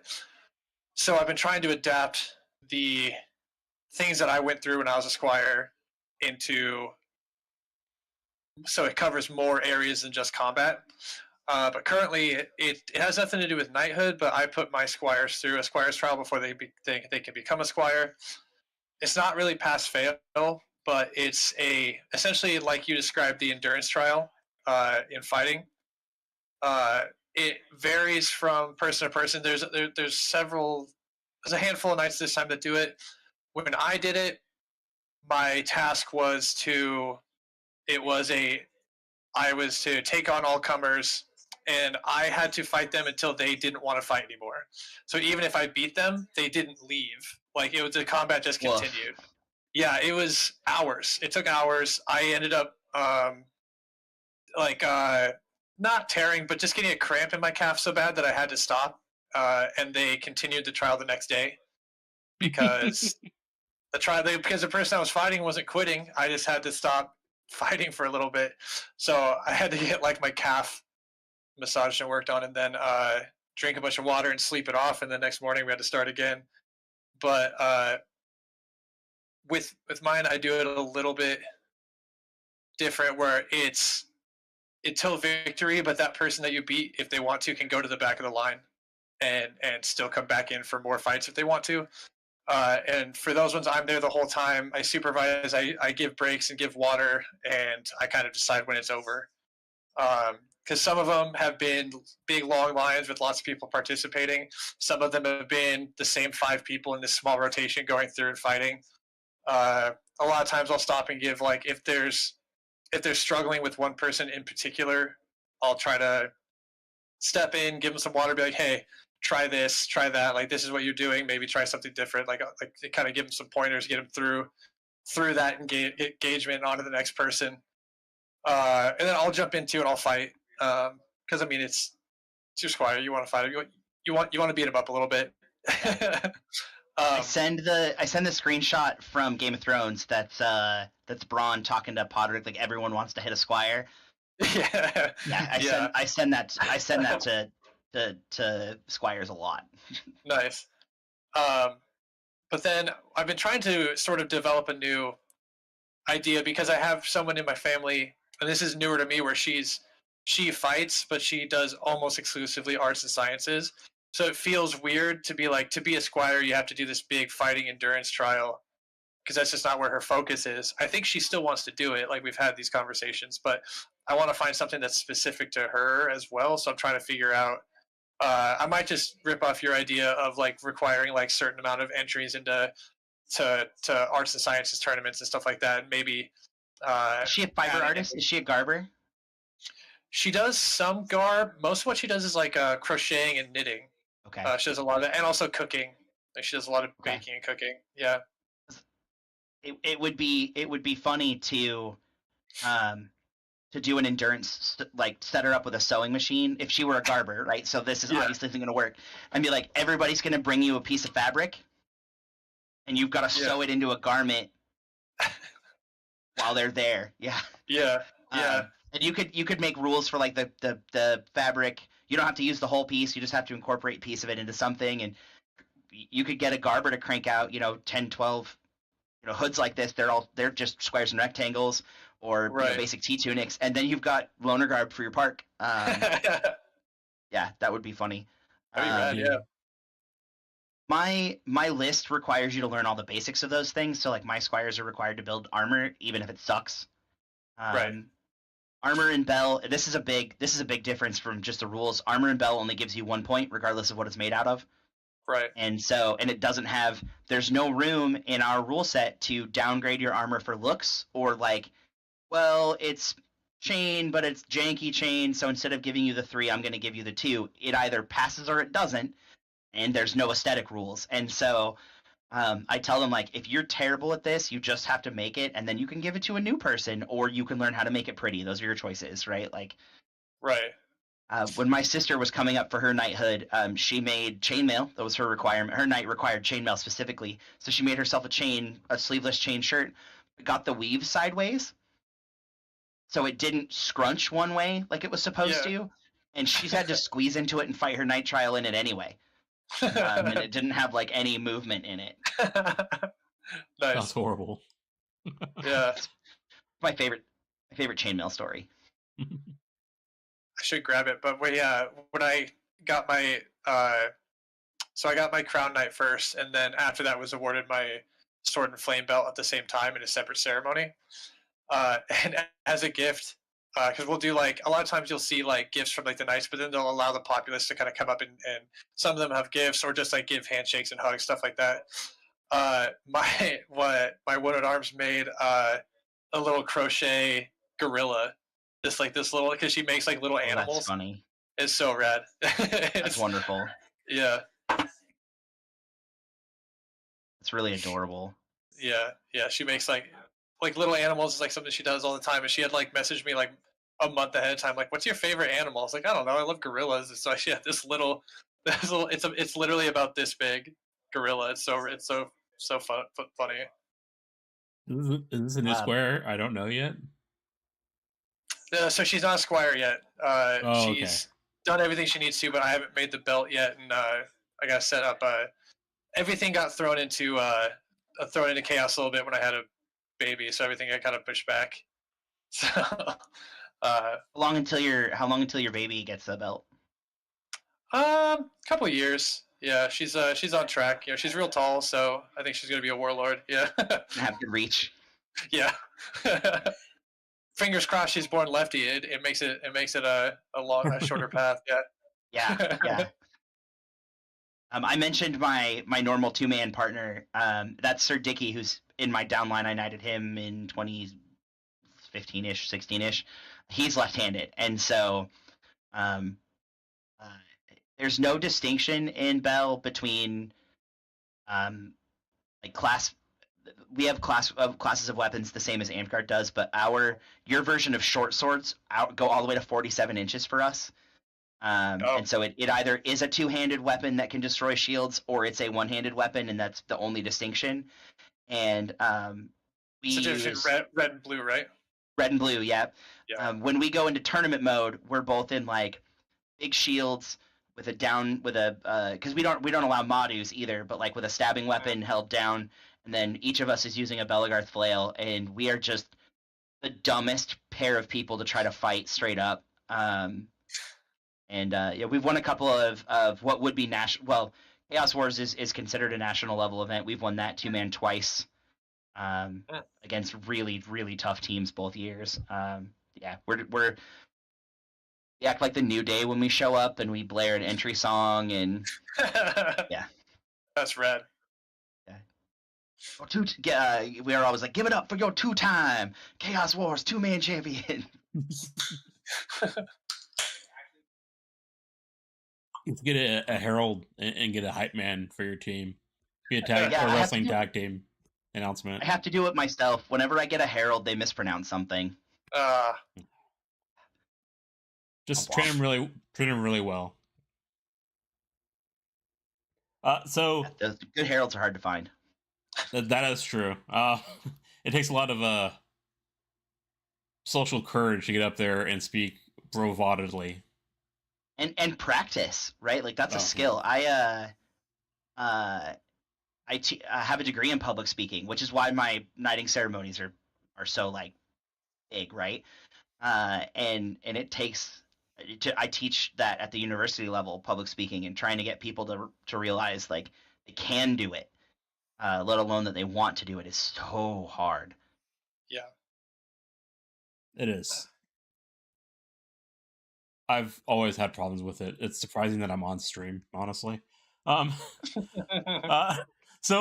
Ian, sorry, asked earlier, what is your favorite knighthood tradition in your respective games? And conversely, what is your least favorite?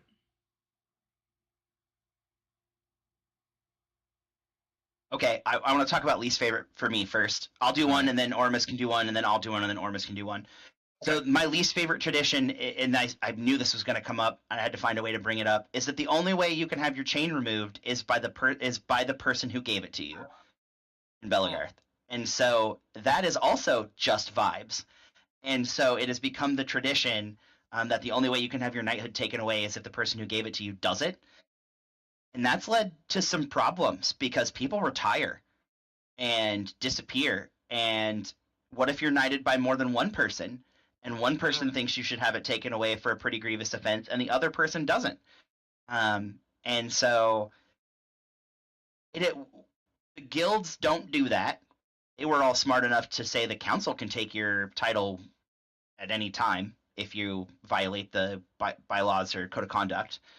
But because knighthood doesn't have any hard and fast rules, there's nothing that says a group of people can just take that from you, and we should. The, I guess, big exception is if you get banned at a national level, or a code of conduct violation. It's just kind of assumed that your titles all go away as well. But yeah, that's my least favorite tradition. It's caused some problems. Some problems that I've been present to witness. But yeah, that sucks. Yeah, I think so I'll start with like least favorite tradition. The kind of in the same vein that you're talking is in Amtgard, it can be really hard to remove a night spell, especially even when it's deserved. At least in the Northern Lights, it comes down to one person. Like the populace itself could even all vote to remove a belt. So you could have like 100 people who are like, no, this dude's terrible. And if the monarch doesn't feel like it, they just don't have to. It all comes down to one person. And there's also, conversely on that, when votes have come up to strip a knight's belt, I think people will tend to vote to let them keep it. Like we had someone who was accused of horrible things, like he was removed permanently, and like there was women coming forward. It was this whole big thing, and it came up as an option to remove his knight's belt on top of him being banned, and they voted to let him keep it. And I think it comes down to sometimes when like I hesitate to say that this is the reason, but it felt like people being like, well, if I'm ever a knight, I don't want my belt taken away, so I don't want to vote to take somebody else's away. But I don't know if that's the reason. That's just kind of the vibe at the time. But like the populace tends to let them keep it, and even if they didn't, our culture, our rules actually like allow them to keep it in most cases. Like we're actually working on, because like the Circle of Knights, it's weird. Like the Circle of Knights can't remove a belt, which is crazy to me. Like that's Yeah, they should be able to. Yeah, it's like we're the ones who approve it. It's like, hey, if we made a mistake, man, let us take it back. Let us fix it. But yeah, so I think that's probably my least favorite as well.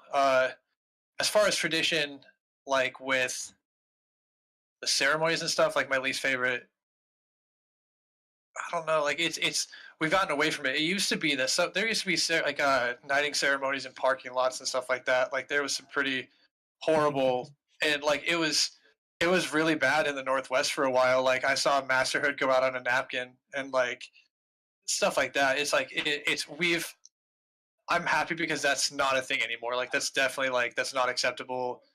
But for a long time it was, and that's so I would say like it's hard to say it's something my least favorite now because it's not really prevalent anymore. But it was a big part of my early career. Yeah, I saw a recent a video of a recent Amtgard knighting, and almost all the knights were in shorts, and I was like, "Come on, guys! Like, dress up, celebrate Yeah. the person you're elevating." That Like, was we actually had- Raph's knighting. He was there. Oh God, I was there. I wasn't Well, no, gonna. I meant I Raph wasn't was on gonna the say stream. that. I wasn't I gonna didn't say have that, shorts on. Baelnorn. Yeah.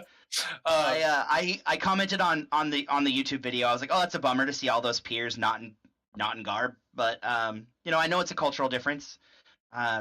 In Bell, and I know that you can get on the field in less, or maybe you're not supposed to. But I've seen videos of those guys ditching and stuff in shorts. That doesn't happen in Belegarth, or it's not supposed to. We make some exceptions for new people, but if you caught a knight in shorts on the field, they would get razzed so hard at like, and it would be me behind them with like a vuvuzela, like, shame this person. They would be like the Game of Thrones scene with the, like, it just doesn't happen. Yeah.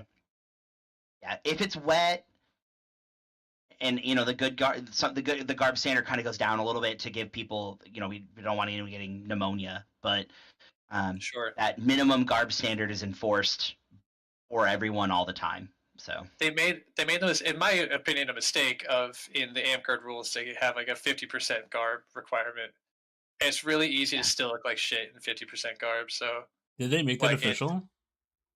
that's as far as I understand. Oh, I thought 50% basic. garb, but I always considered basic garb as you have pants and you have a shirt, or you don't get your bonus. no, That's how- well, that's how so I that's did the, that's the special. That's the look the part bonus, where it's an extra thing on top. Like your class, if you're Yeah. playing a class, you have certain abilities. You can get a bonus ability if you have what's called look the part, and it's like that's when you're like fully decked out. But you can play a class if you have 50% cover, like garb coverage. So like you'll see a tunic and jeans a lot. The it's supposed to be that if you don't have the required garb, then you play a class that's called peasant. So you're only allowed to use, like, with everyone else having abilities and stuff, you have a single sword. It's supposed to be a punishment, but it's sort of been a little glorified lately. But Lately, it's been like that for a long time. that's true. Yeah, Everyone wants to be a master peasant. I know. I hate it.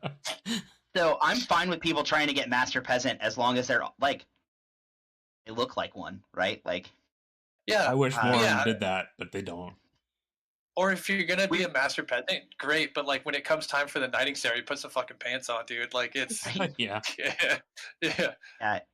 I put the video of Scald's knighting in the chat, and so in exactly the opposite of that, if you go look at that video, every single person who's part of the ceremony is in their best stuff. Yeah.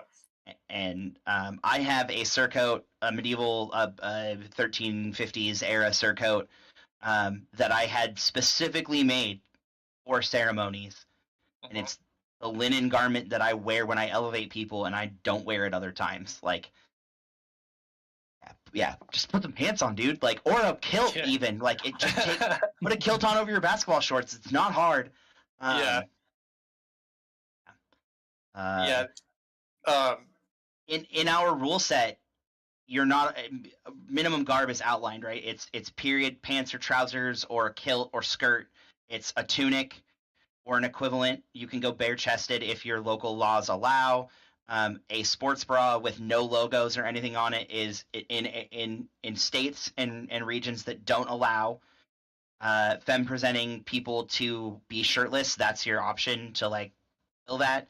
And then, you know, there's some other descriptions, but like you have to be in garb to go on the field. The number of people that I've tossed off because like I'm like, hey, get out of here with your basketball shorts and go put some garb on. Like, I've thrown people off the field at events a number of times. Some of them my very close friends. Is that enforced more at events as opposed to like just like holding meetings or whatever, or is it or realm meetings? What we call weekly practice. Because our practices are, as I understand it, Amtgard fighter practice is like you're just gonna go there and fight practice, and then battle game day is usually separate, where you do like big field battles. We do those. That's one event. We do all that in one day at the local level. Most realms, as far as I know, require garb after you've been a member for like 6 weeks or 8 weeks, and they require you to have it before you can become like a full voting member. if you showed up after work, let's say we're all in the same park, and you were like, hey, I got off work late, I don't have garb, I'm going to come here, and it was a once in a while thing, you wouldn't be razzed for it. But if you showed up to the park 3 weeks in a row in jeans and a t-shirt, I would start hazing you. And like, hazing's probably a little hard. I would start talking about it in public in front of people until you changed who you are as a person. Shaming them, which is what they deserve. Exactly.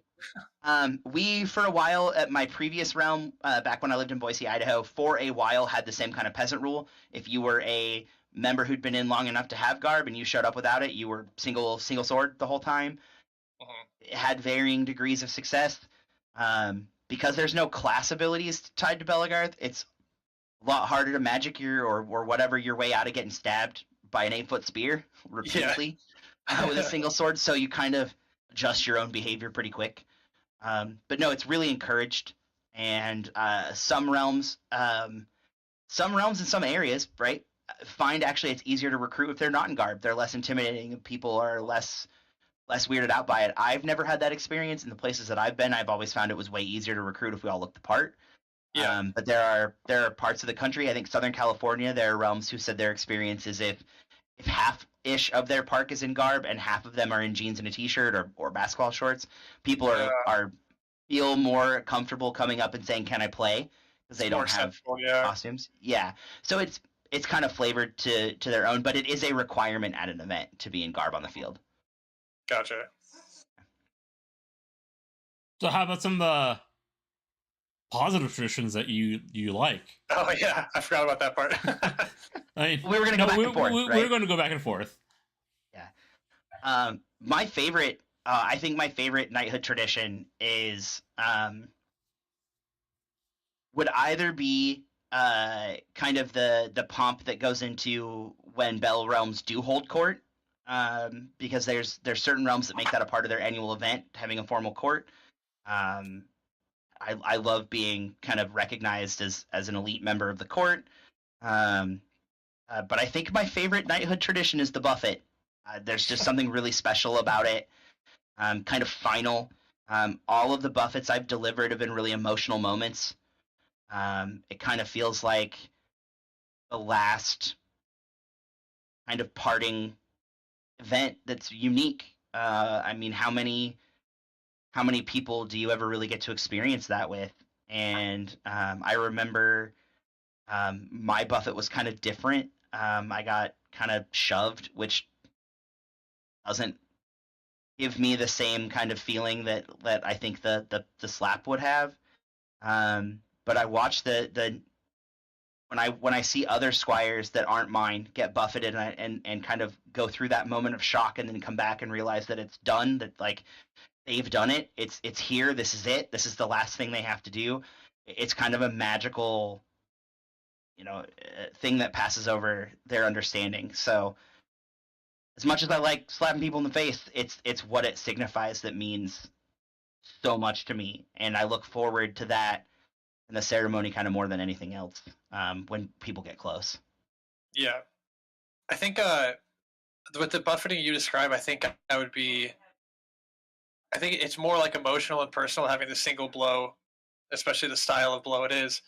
I know that I would be down with Amtgard moving towards that kind of thing, because like the some of the buffet lines in the past of like people have broken ribs, like all this like crazy shit, like people have shitheads use it as an opportunity to full like black, like shitheads use it as a opportunity to be a shithead. But if it was coming from the person running the ceremony, it would be more part of the ceremony, more personal than because you'll get people from Outer Kingdom who are in the line, you know what I mean, who like you've never met before, and they're just so I'm gonna mess this kid up or whatever. But I think my one that I didn't get, but I think my current like favorite tradition is doing the vigils the night before.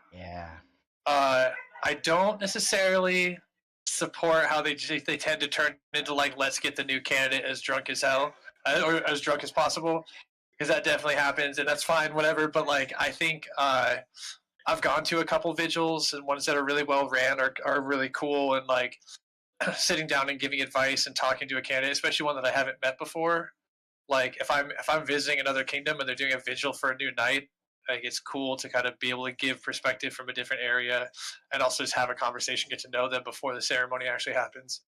I've seen vigils that are really well done and really emotional and really personal. Some that are half-assed or whatever, but that's kind of what newer traditions will come with. But I know it's more common in the SCA, and it's kind of making a move into Amtgard a little bit, and I think that's a really cool one. And that's an old tradition in Belegarth. In '08, I did my vigil on a dock in the river. Oh. And it was cold as I got knighted in the middle of June in the Idaho desert, and so it's really hot during the day and it gets real cold at night. And I chose like this, like we were at a hot springs for our event, and there was a dock that went out in the river, and I'm like, this would be a really sick place to like meet and talk to people. And it was for like the first 2 hours, and then I was just freezing in, in like 0 degree weather. It wasn't 0 degree, but it was really cold for what I was wearing. I don't let all my squires serve a vigil. They all have, and I don't let them drink during it. So that solves that problem. Yeah. If someone brings them booze, I require them to have a drink to offer, whatever that is. So if they don't drink, they don't have to have alcohol on hand. They can offer juice or water or whatever. If someone comes to drink, and then I, obviously stay hydrated, right? Get a Gatorade and stuff for yourself. But I tell them if they want to get plastered, they can do it tomorrow after they've been slapped. Yeah. That's for the after party. Yeah. Yeah. No. Something that I was explaining back when I was going through my whole night ceremony was that the party that the Oromis described, where you just get really drunk, is actually called a revelry rather than a vigil. Because the vigils have been around in Amtgard for at least in the 90s. I'm sure it's probably been longer than that. And because I've heard old Amtgarders talk about how they took solemn vows and they had candlelit vigils and a bunch of whole ceremony to go along with it that you don't really see as much these days. Like typically in the Northwest, it's you sit in a room and you talk and you get your advice from your future peers, and it's a nice ceremony, and each lineage can do it differently. But yeah, that was actually something I wanted to bring up, so I'm glad Oromis did, because that's one of my favorite traditions and something I don't know if I regret having a revelry, because it was a blast. The parts that I remember, but I also kind of regret not having the experience that all these other like squires had, and all these other knights that had the special relationship with their belted line that I never had. So yeah, I feel like I got lucky in the sense that like I didn't have a knight when I was knighted, but I had the experience of the knight squire relationship.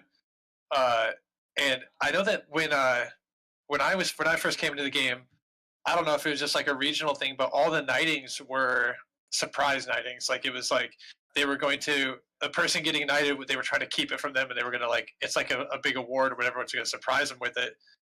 And I'm kind of glad we've gotten away from that, where now it's like you can kind of have these conversations, do a vigil, like have them make sure they're ready. Because there were people who like the knighthood got sprung on them, and they were like, "Oh, I don't want this," and so it was like super awkward, or they would take it anyway, and then it became awkward later or whatever. I remember they called them ninja knightings because it was like surprising. Like, you'd be sitting there, and they get called up in court. Like I went to a event where they held a tournament, and they had 2 warlords who were there, and the rumor was whichever one of the warlords won the tournament was one that was going to get knighted. So it's kind of interesting, and yeah. I'm super glad that wasn't done to me. I got to have my parents there and help plan my ceremony, and I've actually talked a couple Bell folks out of surprise knighting their squires at big events, because you do deserve to be able to have your parents come. You work for something. It takes 2 to 5 years to do a Belegarth peerage, and you deserve to have your family there, and you deserve to be celebrated, and you also deserve, I think, a say in what event it happens at, because again, getting knighted in a parking lot sucks. Someone that wasn't one of the rare Westerners that wasn't connected to my line got knighted, I don't know, 10, 15 years ago at a day event in another state. and didn't get to have their folks come out and like, I mean, now I won't knight, and I have real strong conversations with my kids, and I was like, I really don't want to knight you at an event that doesn't draw at least 150 people. Because it's important that your community be present to see who's getting made a knight. If you have like a long practice and only 10 people are there and you do the knighting ceremony, like that just doesn't carry the gravitas that it should. So yeah, I got knighted at a day event, but it was at like attached to the park that was my home park. It was a kingdom level event, so there was over 100 people there. I couldn't tell you exactly how many, but it was also planned far enough ahead of time that people from my previous kingdom were able to come visit. There was like people from all over. My mother was actually there, so that was kind of cool. And because she played Amtgard too when I was younger, she would come out and like do all the classy stuff. Yeah, she was a monster. But but mine also, like, I started playing in 2004, and it took almost 20 years for the first knighthood to come. So like it was cool having all those people come out to celebrate that. And it was like I had a guy come out that I hadn't seen.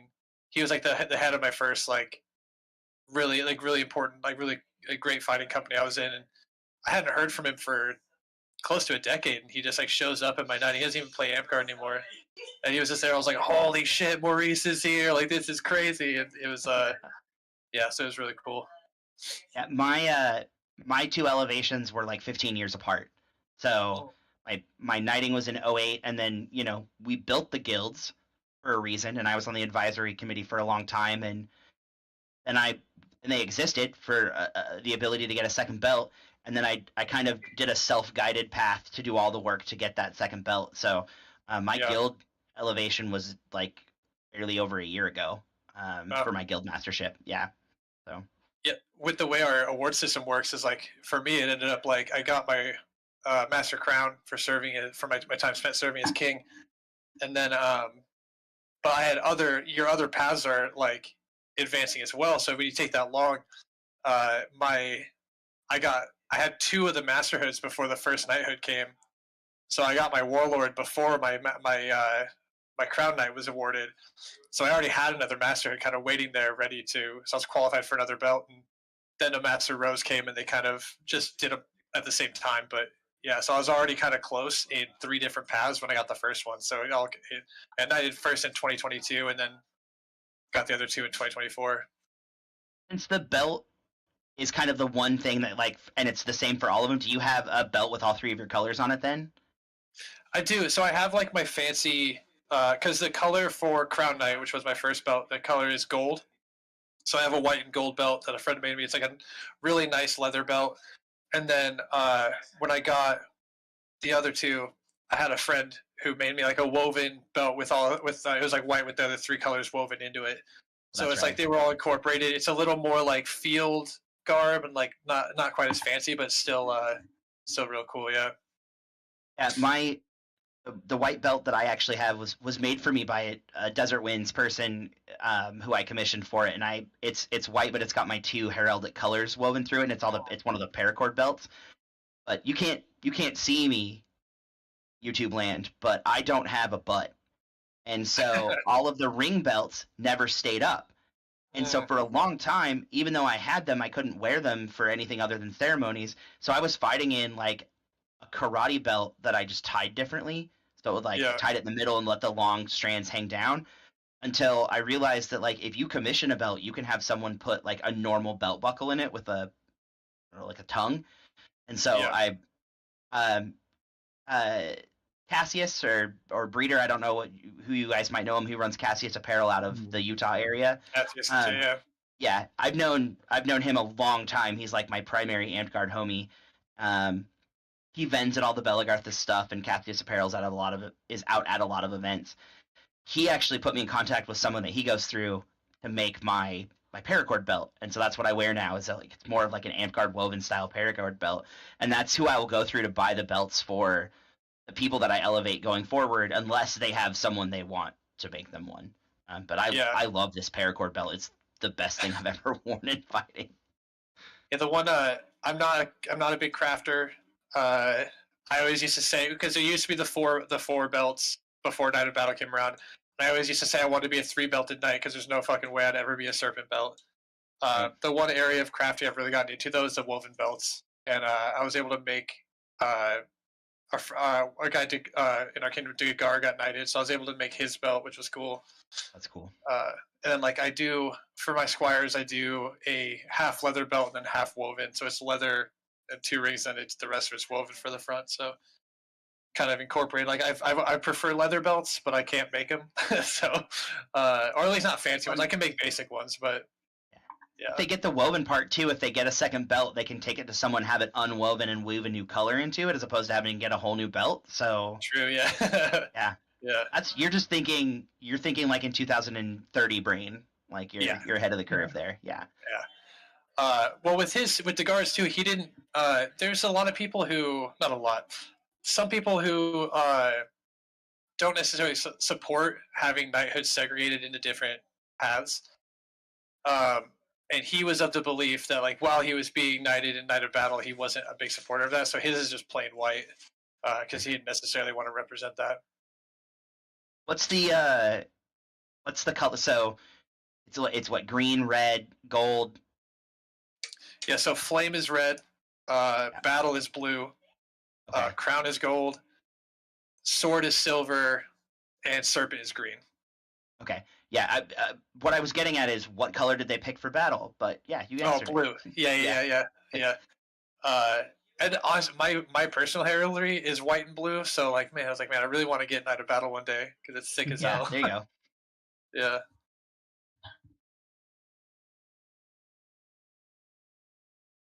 We actually covered most of our talking points. Oops. Hell yeah. We love that. So we've kind of skirted around it, and we kind of talked about it a little bit at the beginning. But what does like knighthood mean to you personally? Like we talked about it in the game, like what it means in your individual games, and I'm guessing some people can tell based on what we've talked about.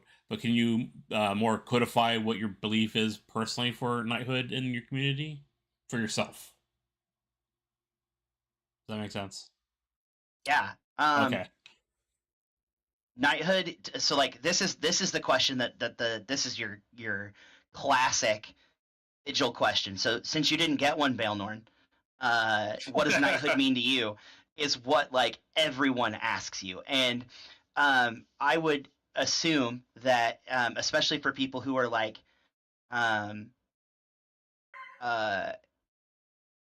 looking to start a peerage journey, that's also what they're going to ask, is what does that mean to you? And unironically, knighthood and actually both of my peerages are the most important thing I've ever done, period. And I don't have kids, so Oromis is required to say that it comes after having kids. It's in the new dad handbook. I've seen one. I don't have kids, so I can say that. But I've mentioned my degrees before. I think that Belegarth, I don't really, I work, my degree lets me work, right? I'm a college professor, and I work in disability and access at Rogue Community College now. It's my professional staff job, and I teach for Boise State still remotely. My degree lets me work, and it was really hard. Like, getting a master's degree is hard. But knighthood lets me give back to people I actually know. And I'm going to know for more than like 6 weeks, 8 weeks, 4 years, whatever.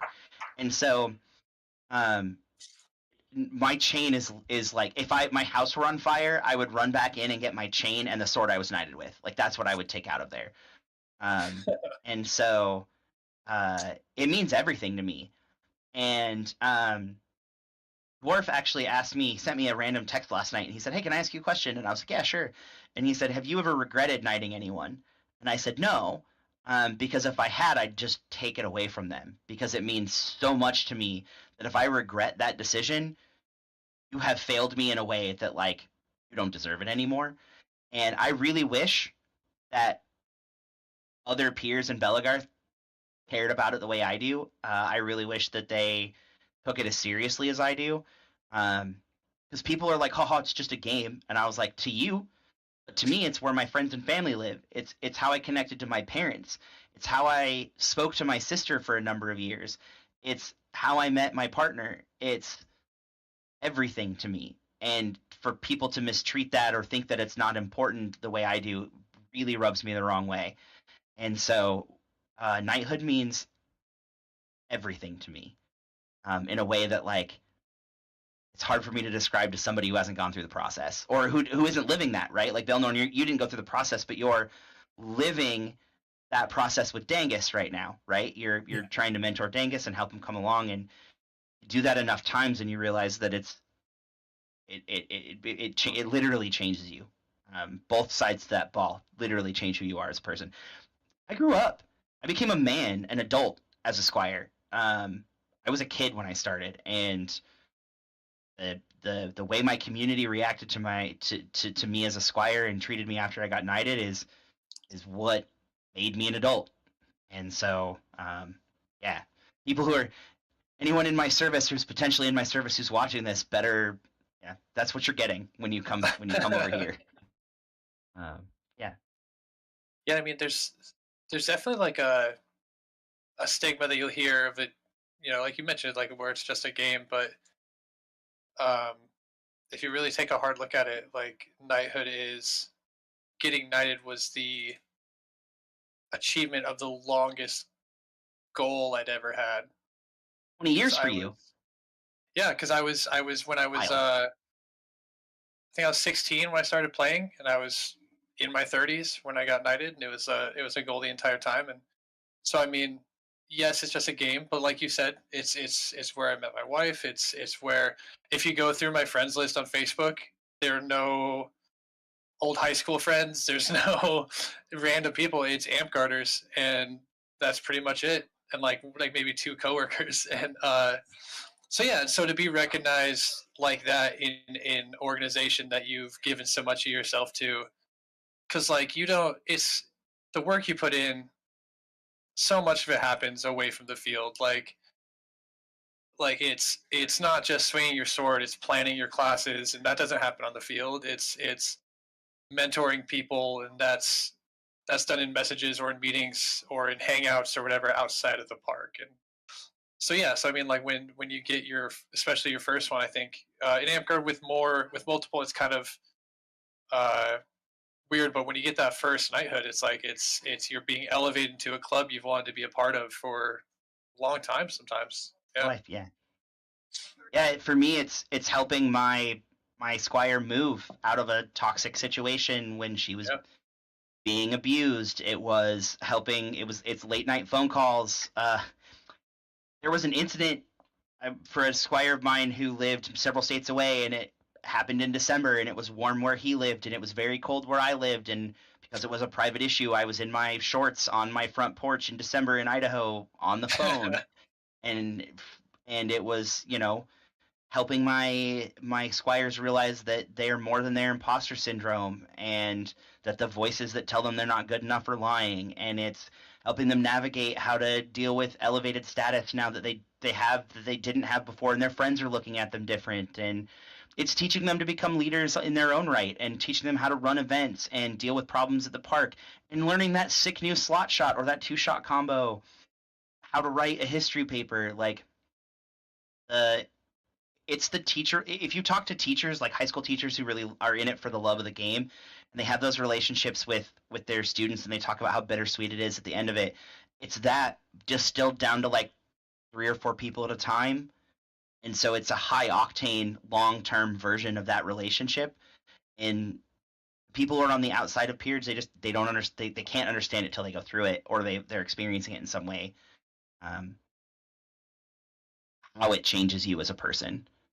Yeah, I would say like you mentioned growing up as a squire. Like I feel that because like I've been under different knights, but I've learned something different from each of them, and like I was in like all through my 20s, as you develop and grow as a person, was spent like my mentors that helped me become the person I am now were all from the game, and they were my knights or my friends or whatever, like at the like other nights in the game. Like I was in a group, a fighting company called Alliance, and there was a bunch of warlords and all this stuff, but they were also some of the best people I've ever met. And those nights helped shape who I am now. Like I there's probably very little that I say as far as my opinion or how I view things that wasn't at least influenced by what they said.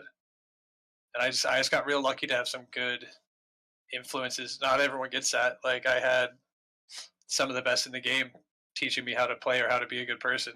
So yeah. That's what I try. It's what I try to be. I try to be that for everyone in Belegarth.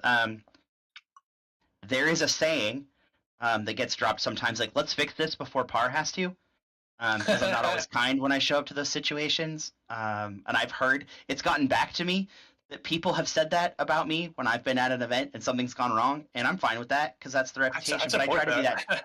Yeah. I support me not having to fix it too, because if I have to fix it, I'm not going to be quiet about it. But the fact that, like, everyone knows that I will fix it.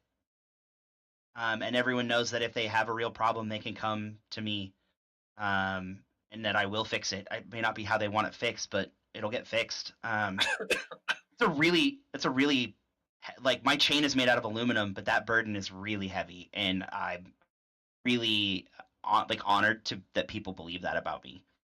Yeah. If you don't feel like, if you're a knight and you don't feel the weight of it, then you're probably not doing it right.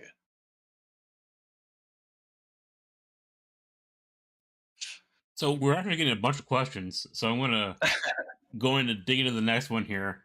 By I think it was Ember who asked this. And I want to change it a little bit because I think it's really a question that. What are your thoughts about the divide regarding wearing class chains, cross gaming?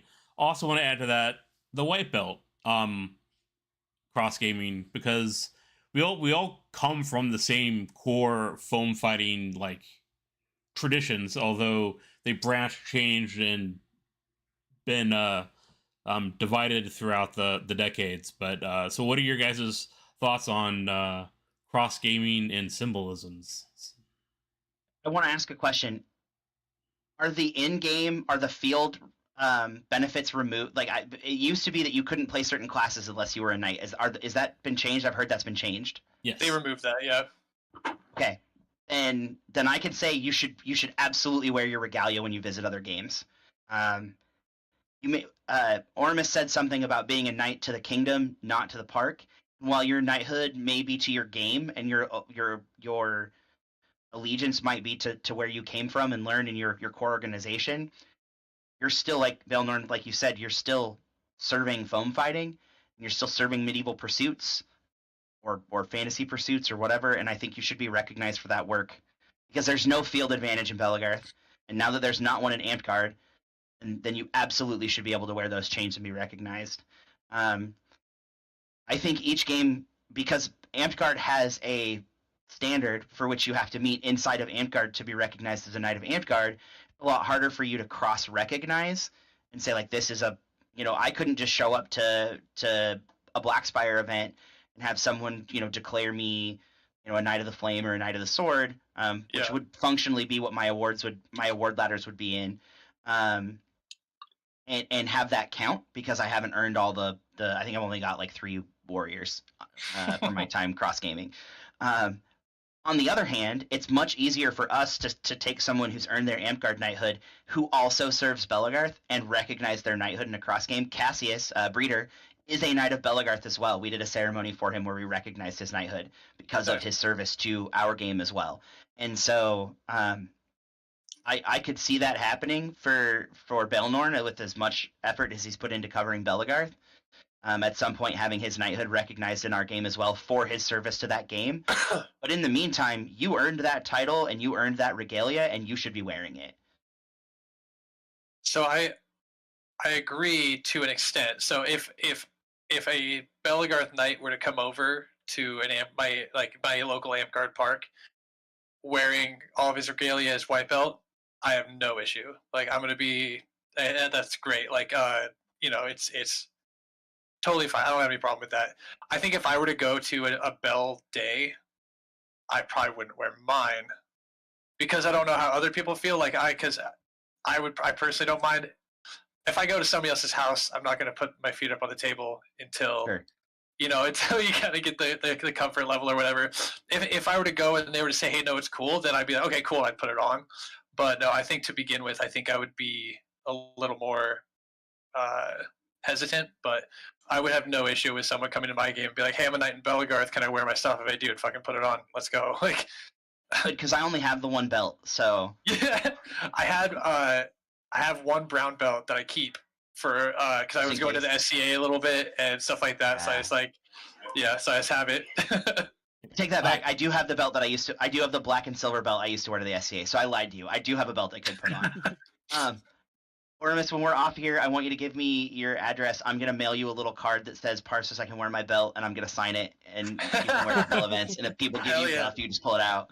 Dude, I want to be able to use that so bad. Like that's being able to pull out a card like that sounds so exciting to me right now. Done. Yeah, we're gonna do it. I've got a ton of stamps I need to use, so. All right, I'll even wax seal the card with my. I've got a wax seal of my heraldry. I'll just stamp it. Fuck yeah. I was also concerned about that when I went to Belegarth. It wasn't until I think I was talking to Slate at Western Wars 2 years ago, and it's like no, it's fine. Just wear your knight's belt, whatever. So I wore my old belt before I was knighted once since I got knighted, and it was that event. Yeah. Well, when we talked at when you came down for our day event in October, I was like, you absolutely should be wearing it. You should let people know you're a knight. Even if you're not going to squire them in Belegarth, right? Which you would have to be. I think that's the other thing too. You shouldn't take squires that are cross game. Like they should be learning from people who are knighted in their home game. But if that every sword knight I've met, whether we've gotten along, has had the ability to teach me something. Every flame knight I've met has had the ability to teach me something, whether it's like a really small iteration on something I've done, or just a new idea or a new piece of footwork or whatever. And so I think there's a lot to offer between the two games. And I think the universal thing we've kind of come around to is that knights are the people you go talk to when you have questions. And Oromis, you got to come out to one of our events this year.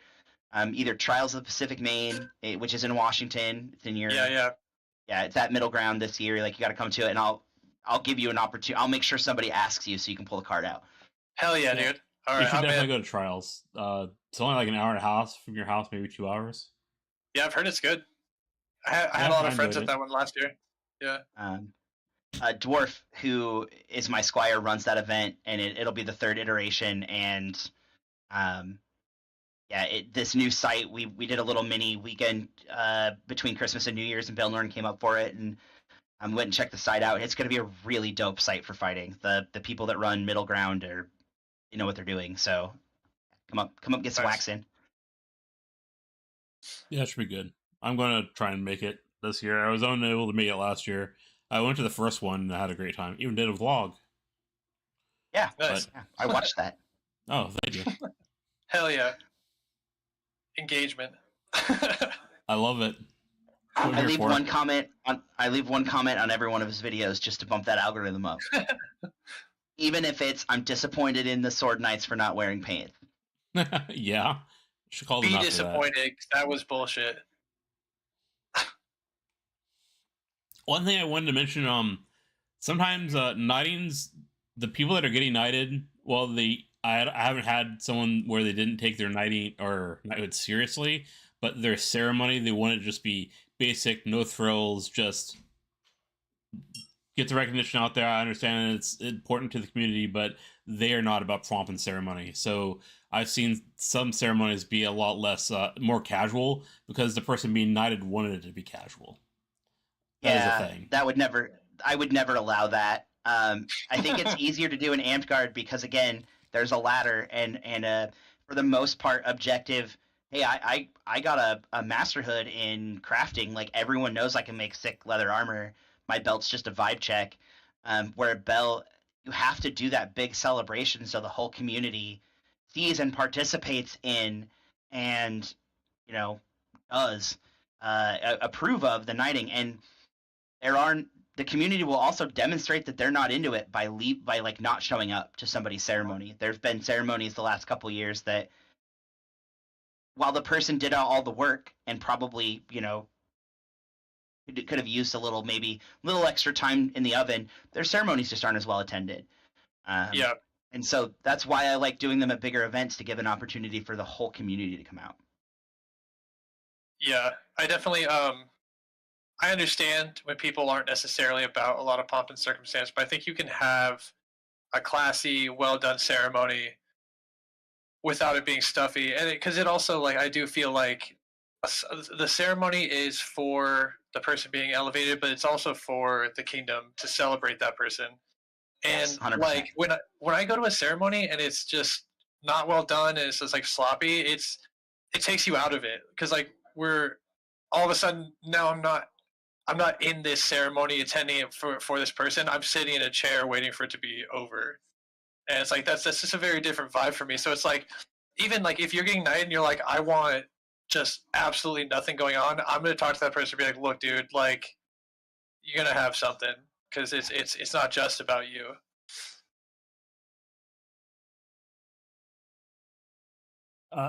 So I think it was Ion that said, or asked, what are the 3 most important pieces of advice you have for someone who wants to achieve knighthood? You don't have to say 3, but he asked for 3. I'm gonna throw one out there. Oh yeah, sorry. You got it. You got it.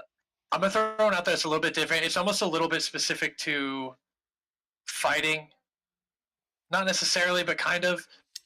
It's words that were spoken to me when they were like kind of talking down about another player and why they didn't feel like that person should be a knight. Find a place mentally and emotionally where you're okay with losing. If you can't be like, if you can be in a place where like you can lose with the same amount of grace that you win with, you're going to be in the right mindset to be supportive of other people and all that kind of stuff. Because like it's we have too many. It's a real problem historically with sword knights, where it's like for a long time there's a stigma that sword knights cheat when they fight, because they're not okay with losing anymore, because like it's expected that they win all the time. If you're one of those, like if I feel like I see that in a warlord, I'll I speak out against them in the circle every time. So it's like, if you're getting close, just make sure, even if you're like handling yourself with grace in defeat, if you can get there, you're going to be really, really in the right mindset to be able to do the other things you need to do, if that makes sense. Yeah. I was gonna say something. So that's about like the kind of the attitude going in, but I always tell people, like, you are gonna fail. That's not an if.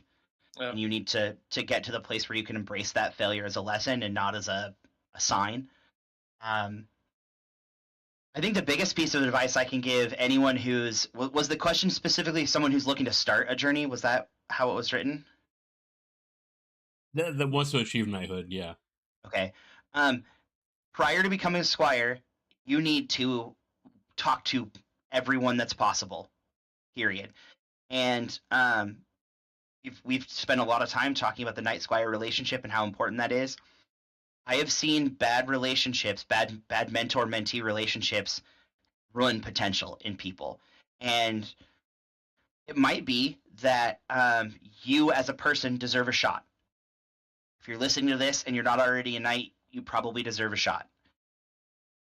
If you have someone who's not going to help you get there because either they can't teach you the way you need to learn, or they're not matched up, their life struggle and your life struggle aren't matched up in a way that are going to speak to each other, or they can't communicate to you in a way that you'll hear, that's going to ruin and waste time. It's going to ruin your potential and waste time. So finding the right mentor is absolutely like key for someone who's 100%. looking to achieve knighthood. Yeah. I've seen people who stayed in this like bad, it's weird saying bad relationship because it sounds a little bit like but essentially a bad relationship just out of loyalty. And it's like, loyalty is a good trait to have, but also like it doesn't make sense to stay if you're not getting anything, or if like it's turning you into a version of yourself that you don't want to be, or like it's not going to be beneficial. Like having the right mentor is huge. Or the right, even if not the right singular mentor, like putting the right group of people around you, for sure. I've seen people in in fighting companies that were like bad influences, and I did not like these people. Some of them are in my fighting company now, and they're great. And like it's because I'm not saying me personally, but there's a good group of people around me who are now around them, and so I think it's who you choose to associate with is huge. Yeah, for sure. And that can even happen when both people are fundamentally good people. Like it doesn't have to be a bad influence. Like you can have two True. people that are great and that you just be a bad matchup. And I have had one squire that we were just a bad matchup, and they left my service. They went on a different path. And I think they're about ready to get knighted, and I think it's going to be a really good war. Like they deserve the shot. We just weren't a good pair, and being able to be adult enough and say like this isn't working. What can we do? I also have someone I'm in open talks with right now about joining my service and coming on under me as a squire. And one of the things I told them is like ask all the questions that you want to ask before we do this, because you want to know what you're getting into when you come in here, and you want to find out if I'm the right mentor. And if I'm not, then I'll help you find someone who is. Yeah. You know, if you want that help. So. Yeah, the night that I had before I got knighted, I ended up leaving, but we're best friends still. Like I talk to him on the phone all the time. Like he's one of the closest friends I've ever had. But it just didn't work out philosophically. Yeah. A little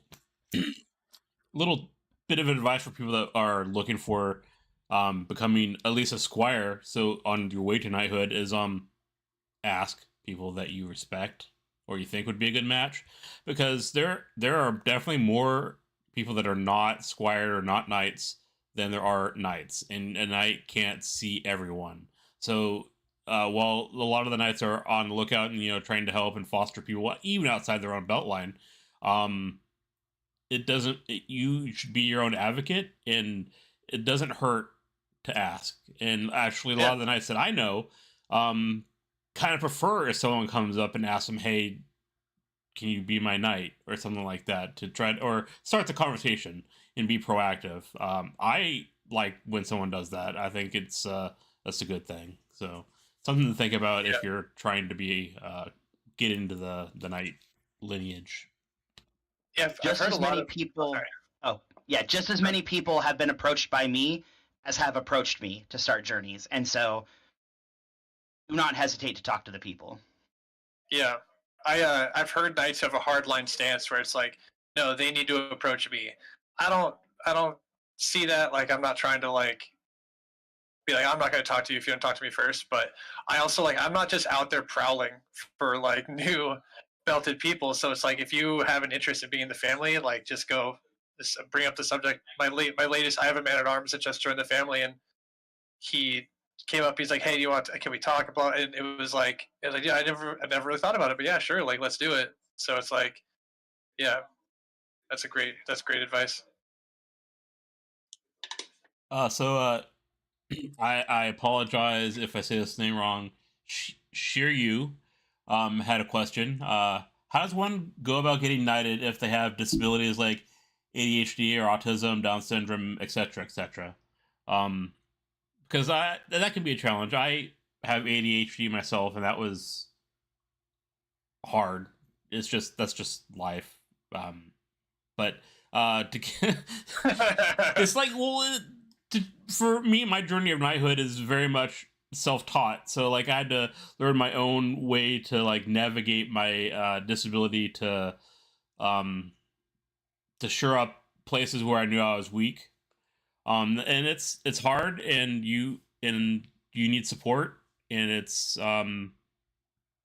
hopefully you can find a mentor to help you along that journey. But we'll take that question to you guys. Do you have any advice for someone in that situation?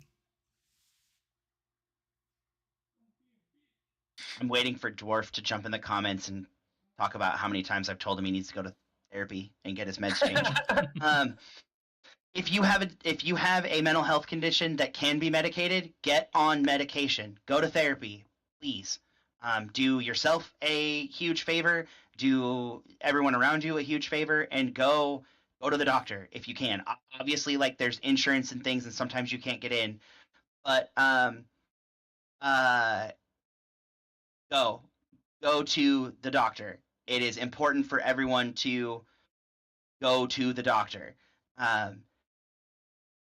and get those things diagnosed. I work in disability services. That's where I'm at in my office at Rogue Community College, and so much about your life will be easier if you go and get a diagnosis. The American with Disabilities Act will kick in. School will be easier. Jobs will be easier. Your life will be easier if you get those things documented. Beyond that, I would like to say that most of Belegarth probably has one of those things, and they are working through it, medicated or not, and getting there. Folks who've been very public, some folks who've been very public about their mental health struggles have earned knighthoods. My sister struggled with clinical depression and got hers. Ether is very public about her mental health condition, or their mental health conditions, and they're about to earn a knighthood. It's super doable. It's all about, again, finding the right mentor who will work with you, and then go get the medical assistance you need. And that's true for physical disabilities as well. If you need a mobile aid, or if you need to work with your events to have accessible camping, or if you need to have events or yourself provide power for a power chair, or even if you need a CPAP to sleep well at night, be vocal and communicate about those things. That they have a stigma because we've given them one, and the only way we get over the stigma is by having people talk about them publicly. And it's also important for those people who are on that process and who are on that journey to talk about those things publicly, both with their mentor and with the people who are watching them do the thing. Because it's so doable. Earning a peerage is so doable. It's a lot. It's hard. It will change you as a person, but it is doable. Yeah, I mean, Yeah. I am on disability.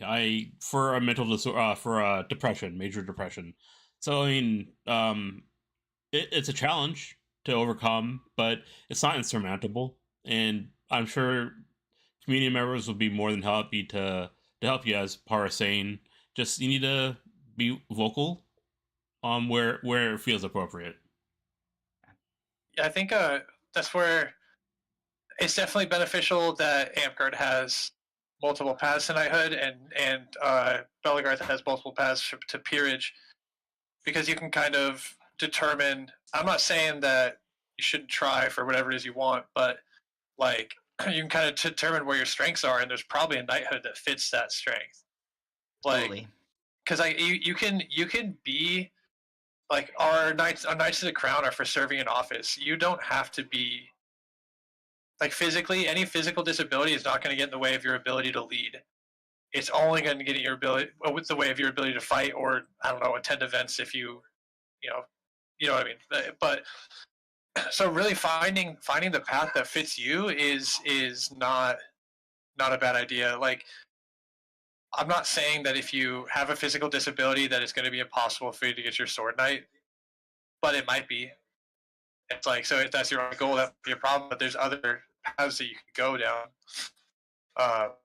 and still achieve a peerage, still be respected as a knight, without having to make any major changes. It's harder for sure. Like, there's a lot of discussion on disabilities and stuff, and to say that it's not harder is it is, but it's still very doable. I've met two sword knights who have disabilities. Yeah. And Sume might know his name. There's a sword knight, and he might be retired now in Utah, who has nerve damage in his legs, and it didn't stop him from climbing the ladder. And I'm trying to remember. I'm blanking on his name. I've only met him a couple times. It was a long time ago, but I remember having a really poignant conversation with him about, like, yeah, this made it harder. I have to listen for shots that hit my legs, and I get called out by the Reeves a lot more than folks. But everyone knows why, and I'm not salty when I get called out. Like, I know that I can't necessarily feel those leg shots, but I want to be, right. I want the Reeves to say something. So yeah, it's so doable. As long as you're honest with your mentors and the folks around you about what help you need. Yeah, it's super Communication doable. is key. Sorry, my brother asked a question. So, Paul asks, as a knight, what is your greatest achievement and what is your biggest failure? And how did that change you? I think I'm having trouble. Like, I saw this question in the chat, and I've actually had it kind of mulling around the back of my head for a while now. I don't think I can pinpoint one specific achievement specifically as a knight to kind of hang my hat on in this one. I've had a lot of nice moments, but yeah, I mean, one of the things about becoming a knight in especially like some of the service stuff is you're kind of just dedicated to continue doing the things that you've already been doing. And so like it's hard to really nail one thing down. I have a failure though, for sure. Like as a knight, I had a squire who was navigating a kingdom office that was in a particularly tricky time because they were going through like suspension of a very popular player and stuff like that. And during that, there was other suspensions going. It was this huge mess, and I had asked a question of her, but I was asking the rest of the monarchy, not necessarily meaning to include her because there were some other people in the monarchy who were making decisions that I felt were not in the best interest of the realm, and she kind of got lumped in to that same line of questioning and comment. So she felt that I had not supported her, and she was probably true, right? I handled it poorly. I could have handled it more directly with individuals that were a problem instead of addressing a group. And she ended up, yeah, we kind of had a falling out. So like it was, we still talk sometimes, but like it's a little awkward. So like it's me not handling a situation right as their mentor led to kind of losing a friend. So that was probably my biggest failing. I don't want to get into details. I know that's very vague, but yeah. We're kind of in the same boat. Like if I just start rattling off achievements, it's gonna sound douchey. I think that Oromis and I are probably in the same boat. Like each of us having earned multiple peerages, like there's probably a lot of things we can point to and saying like these were big moments for us. I think when I feel the most proud is when I either elevate a new knight or when I watch one of the knights I've knighted elevate someone. Because then I know that lineage and history and that it's continuing and that I've done something good that's lasting. When you're a peer, all of your failures are public. It's really hard to fail privately, and so the flip side of that is the training you get and the experiences you have as a peer help you lessen how bad those failures are when they happen. And so if trying to remember like my biggest failures as a knight, they're probably all things that happened like in 2009 and 2010 when I was a baby knight. I can point to one kind of very public oops that I made that I felt like garbage about afterwards. So anyone who's known me for most or all of my career will tell you that when I was a squire, I had kind of a reputation for doing what's called migrating shots, and that's shots that are on the borderline between arm and shoulder, I would take as arm. Shots that were on the borderline of wrist and hand, I would take as hand. Part of that was lack of training. I won't blame it all on lack of training. Part of it was a huge ego. I was always the best. I started every realm I've ever been a part of, which meant that I was always the best person in every group I've been a part of. And so I got a big ego at home, and I would let that carry over to events. No excuses. I was kind of douchey. If you met me in like 06, if you met me like in Squire mode in 06 and 07, then you probably have less. Like you've definitely seen me grow up since then. Since then, I was at a tournament at an event called War of the Forbidding, which is a June era. Sorry, I was in a tournament at an event, a June event in Twin Falls, Idaho, run by the Kingdom of Shannara, or the Realm of Shannara. And one of the other top sticks in that region is Shy, who's a Cutting and a Blood Falcon, and people in Bell know who that is. And Shy's one of the few people on the fighting side that lives rent-free in my brain. We started at the same time. We fought our very first tournament against each other as new fighters. So he's very, very, very good. And I miscalled my armor in an armored tournament, and I took a body shot twice and cheated functionally. And it wasn't until after Shy had a very negative reaction to that I had realized I'd made a mistake, and I felt like ass for the whole rest of the day. I took myself out of all the tournaments. I went and apologized. I didn't fight in any more tournaments that day. And like, but it was too late, right? The cheating had happened. Shy was out of the tournament. That damage to my reputation that I'd spent so long rebuilding it hurt for another couple months. So that's probably like a really public failure, and not even. And when I say really public failure, like 8 people saw it. The tournament marshal, who didn't see me double call the armor, by the way, like I wasn't called out by a marshal. I had to go back and think about it. The person taking photos mentioned it. A couple other people I was fighting with, and that was it. That's who saw it. And Shy. And I still felt like that was public enough that I felt like hot garbage for like a long time. So yeah, I've done a lot of really cool stuff in sword fighting. Like I've started 3 realms, 2 of which are voting realms. I've knighted 5 people. I won a 2003. I had an absolutely improbable tournament run, and I won 12 tournaments in a single year. Just like I've done cool stuff like that, but I don't get the same feelings from those things as I get when I knight someone. Yeah, it's a big deal. Yeah, I when I was helping with the ceremony for Degard, I had made the belt. Since I made the belt, I had to present it and sort of give like my little speech for it.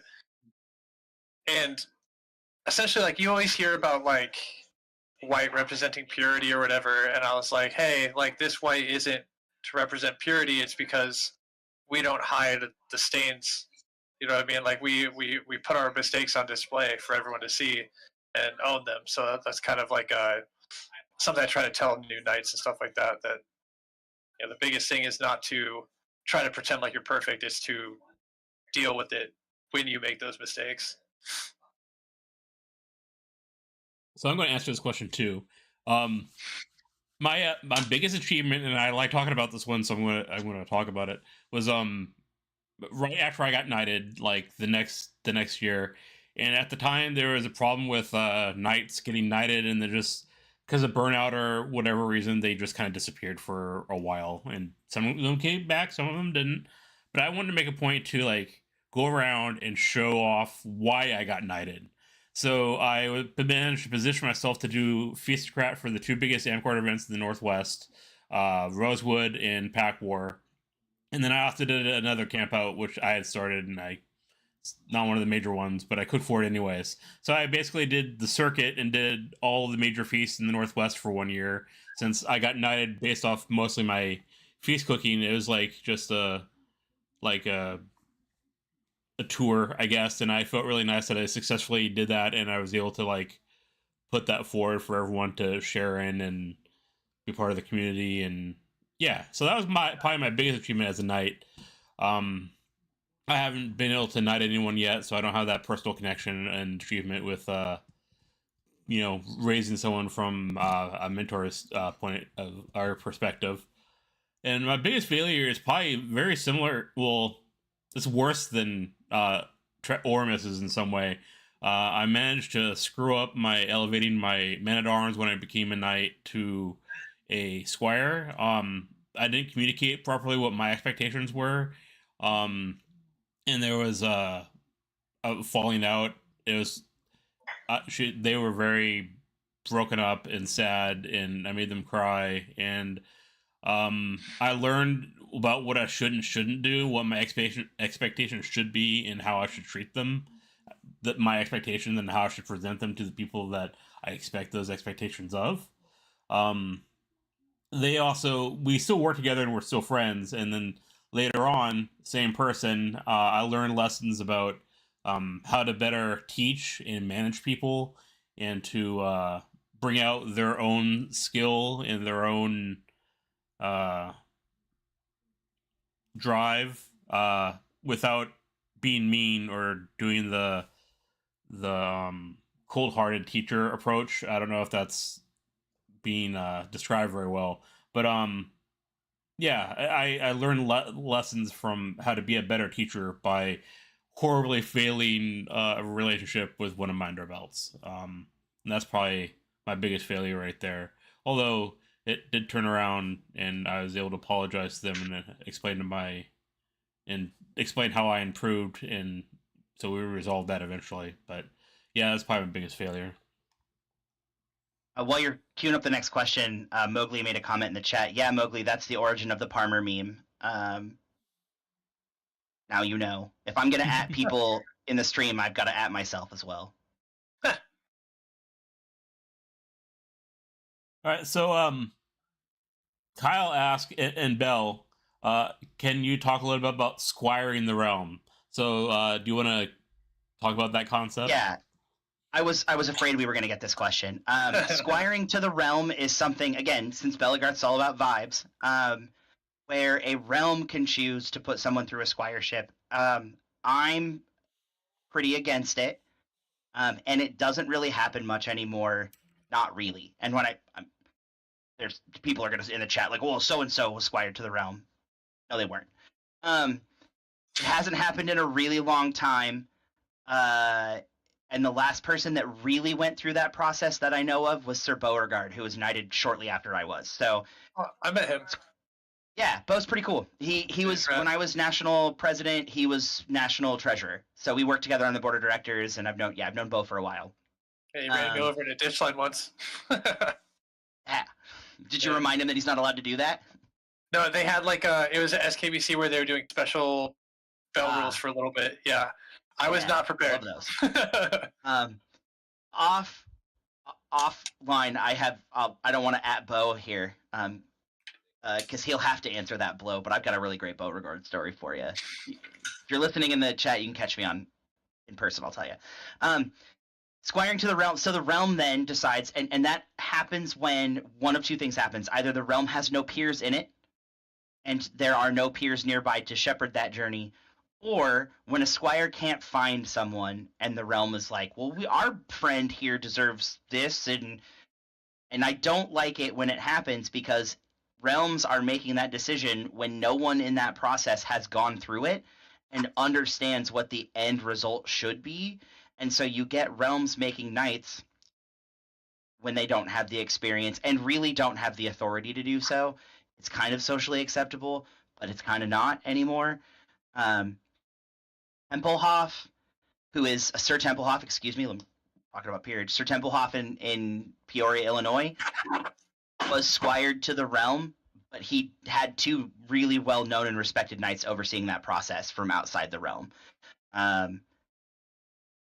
Almost now, anyone who's getting squired to the realm is working with a knight anyway to oversee that process or getting a knight's list. And so it just doesn't happen anymore the way it used to. And the internet really went a long way to make it sure that it didn't have to happen. It's now totally possible to conduct squireships at a distance. Only seeing those people a couple of times a year. None of the people I'm currently mentoring live within 3 hours of me. And so there's really not a need for squiring to the realm anymore. And so, can it happen? Yes. Are those results good? Not always.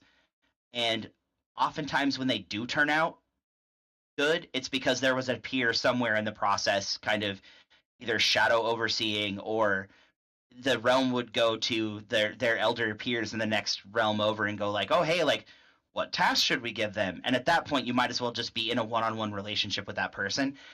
That's the other reason I don't like squiring to the realm, is because you lose that mentorship, and you have people trying to advocate for you and help teach you that don't know what they're doing. Yeah, we had a lot of knights who come in and are, somewhat surprised of how it ends up, how you're treated, how the responsibilities you have and stuff like that. So going through the process and not having a mentor at all who's been through it might be challenging. I mean, Baelnorn's experiencing that right now. Yeah. It was challenging. So. It took me 14 years. 15 years. But And then I lost an underbelt because I didn't have that experience about how you mentor someone. Yeah. So yeah, I agree. So Insert has a question for us. What would be the most stressful and the most rewarding about having a squire? They personally are a little scared of picking up squires. They personally feel that they have imposter syndrome when taking a squire.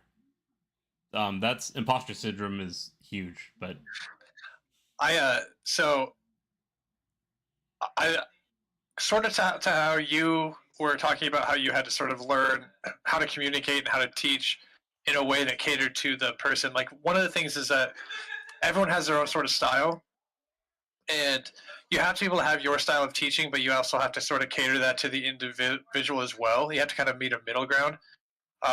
Because I have a more like trying to be supportive style where it's like, okay, like you made a mistake, that's okay. How do we move forward? All this stuff. But I was working. It wasn't someone who was squire to me. They were my man at arms at the time, I think. But uh, I was trying to coach them through something. They made it very clear like that the style doesn't work for them. They needed a more direct approach. Like as I was trying to like sort of coddle them a little bit, you could say. He's looking at me right now. He's making faces. His statement to me was, "Just tell me what I'm doing wrong."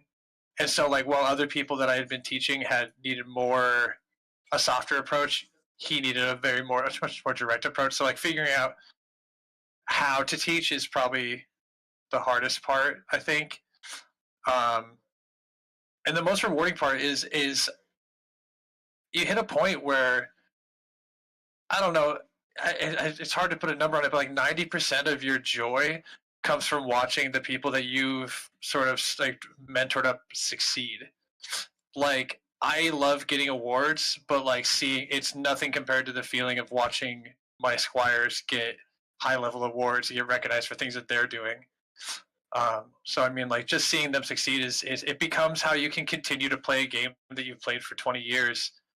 Because you can only do so much. You can only get through the game and stay attached to it through your own achievements for so long before I think you need that sort of the next like group of people that you've either fostered or whatever start to see them may have their achievements that you sort of get to live through that and like re-experience that joy. Yeah. So Sume, thanks for the question. Congratulations on your belt. I'm sorry I missed it. I wish I could have been there. I think in Amtgard, it's a lot easier to get knighted if you kind of are hanging on to a little bit of that imposter syndrome than Bell, because I don't know that the expectation in Amtgard comes with you're expected to and again maybe it's an outsider like observing the ladder and like there's hey like I don't necessarily have to be shepherding somebody from A to B. I can pick them up when they're or from A to Z. I can pick them up when they're like at H and help them get to the end of the alphabet. But for Bell, it's you're kind of expected to shepherd from the very beginning, at least as like a in a generalist, and then once you start that relationship, you know it gets deeper. I think it's really hard to get knighted in Bell if you've got imposter syndrome, because part of being a leader, especially a very public leader, is that you've got to believe that you're worth being followed, and almost all well all established peerage titles in Belegarth right now come with an element of leadership. Whether that's teaching a craft, because our master artificers are required to teach, like it's part of their journey, or it's you know running an event or running your home park or teaching people to fight. You have to kind of believe that you're meant to be followed to a degree. And so it's something I work with my squires on a lot. Like once you get a chain, you have to believe in what you're doing. You're gonna make mistakes, but you have to believe that you were put here for a purpose and that you're kind of like meant for this. And so that's also something I look for in my squires that I approach, is someone who is going to get to the point where they believe that they were meant for this, that they were chosen for this. And so with everything, to get to Sume's question, with everything, the best thing you can do is just start. The first step is always the hardest, or whatever the quote is. Find someone you like. Find someone that you think deserves a shot, and talk to them, and just start. And the nice thing about having, whether it's a circle of knights or a belt line or whatever, is that there's always somebody who's older than you that you can ask, hey, am I fucking this up? and trust me, they'll tell you. Don't be afraid to ask that, for sure. Like, ask the question. I have a slightly... Oh, I was going to say, there's a reason I stay in such close contact with everybody that I've knighted and everybody in my downline, it's so that they can ask me that question. Actually, I have a slightly different... Shouldn't use it as a baton. Anyways, slightly different perspective on imposter syndrome. I think it's... Maybe it's just an Amtgard thing, but I think it is still possible for you to have imposter syndrome as long as you don't let the imposter syndrome rule your actions. Because sometimes it's just a feeling that you can't stop it. It's like, I still have it about certain things, like content creation, even knighthood sometimes, even though I've been at it for a while. Like, I still sometimes need to remind myself that I did get to this place by how I should have, and I got to the place doing the things that prove that I am not an imposter because I've done the things. And so it's more about how do you don't let that hold you back.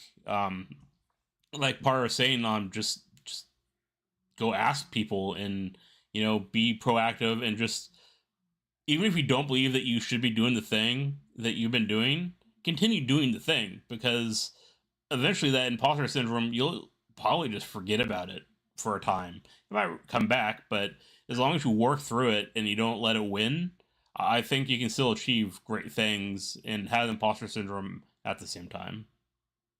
Well, and like, if you're mentoring someone, they have to believe in you. They have to believe in you they have to believe in you, the fact that you know what you're saying, and like, imposter syndrome can be worked through. But like, if you don't believe in yourself, why are they going to believe in you? You know what I mean? Like, you gotta at least be able to put forward, even if you have doubts. Doubts are fine, but you still have to be able to put forth like confidence. Or else, like, you're not going to be able to be effective. I think, like, not just like a blanket, you won't be effective, but like it'll make it more challenging for sure. Yeah. But I mean, like, I've had times where like I'd be getting like a high level award or whatever, like not masterhood, but like on the path. And I remember one of my nights, I was going to get my 8th Order of the Warrior, and I was like, I had met the requirements. I had done everything I needed to do, but I was like, dude, I don't know if I deserve this. And my knight was like, it's not up to you. Like, you don't get to decide. You don't deserve it. It's, you did what you needed to do, and now the king who's in charge of awarding it, it's his choice. And like, there's moments where, like, I don't know, it's possible to have not earned something and turn something down to have it be valid, but really, it's not our choice. And so it's like, if being able to just accept it, even if you have some doubts, is can be good as well. I think especially too in Bell, again, where it's all community and cultural. Community will tell you if you're not worthy, right? Yeah. One way or another, right? It may not be. There are a few of us who've earned our chains who are the designated difficult conversation person, and I'm one of them. But sometimes the community will tell you by just like not showing up for things you host, or not volunteering at the event you run, and then you have to do some kind of introspection. I always figure someone should hear it verbally as opposed to trying to figure out themselves. So I'm happy to have those difficult conversations with people. Yeah, it's the community will tell you if you don't, and the community decided if you've got a belt and chain and you're feeling a little impostery, community decided you earned those. You didn't put them on, right? Someone gave those to you after careful examination of your process. And if the community didn't think you deserved them, the community would tell you to give them back. Like, maybe not verbally, but they would. And so as long as you're not getting those messages from the community, then you should continue to do the work the community's asked you to do. Yeah. Especially, I know Amtgard loves to bitch and complain, and they're not quiet about it. So there's no way if you're Yeah. So there's no way if you just like didn't deserve it that you're not going to hear it. Like it's going to get to you. Yeah. So it's 1 minute to 11, and traditionally we only go about 3 hours. Sometimes we go over, but we did all the questions. So I was thinking, do you guys have any final thoughts that you'd like to give before I wrap up the stream? If not, that's okay. You Give didn't me know I was 1 going to second. ask. Yeah, I mean, I'll go first. It's just I'm really happy to have had this opportunity to talk and like, but mostly to learn. It's been really cool learning about the Belegarth side of it, the differences, but also the similarities. And yeah, I mean, like it's uh, if you have any questions, we can put I'll put my information out there. I'll put it in the comments with my name and like on Facebook and stuff like that. And I'm more than happy to like host any questions that you guys have or uh, uh, yeah, I mean it's this has been really fun getting to see the other side of it and sort of share my perspective too, for sure. Yeah, I think again, I want to echo what Oromis said as far as like if you have follow-up questions, especially looking at the chat, Kyle, who asked about the squiring to the realm, like if you want some people who have a more positive view of that, like I'll give you people you can talk to. Maybe you didn't get the answer you were hoping for from me. And that's okay, right? Everybody's got a different outlook on things. But Oromis, I had a great time like listening and hearing all of your perspectives and the way Amtgard's changed over the years. And I think having someone you've been in your game about the same amount of time I've been in mine, and it's been really cool to like listen to that like long history and how it's developed in the PNW, especially for the two kingdoms you've been a part of. Again, I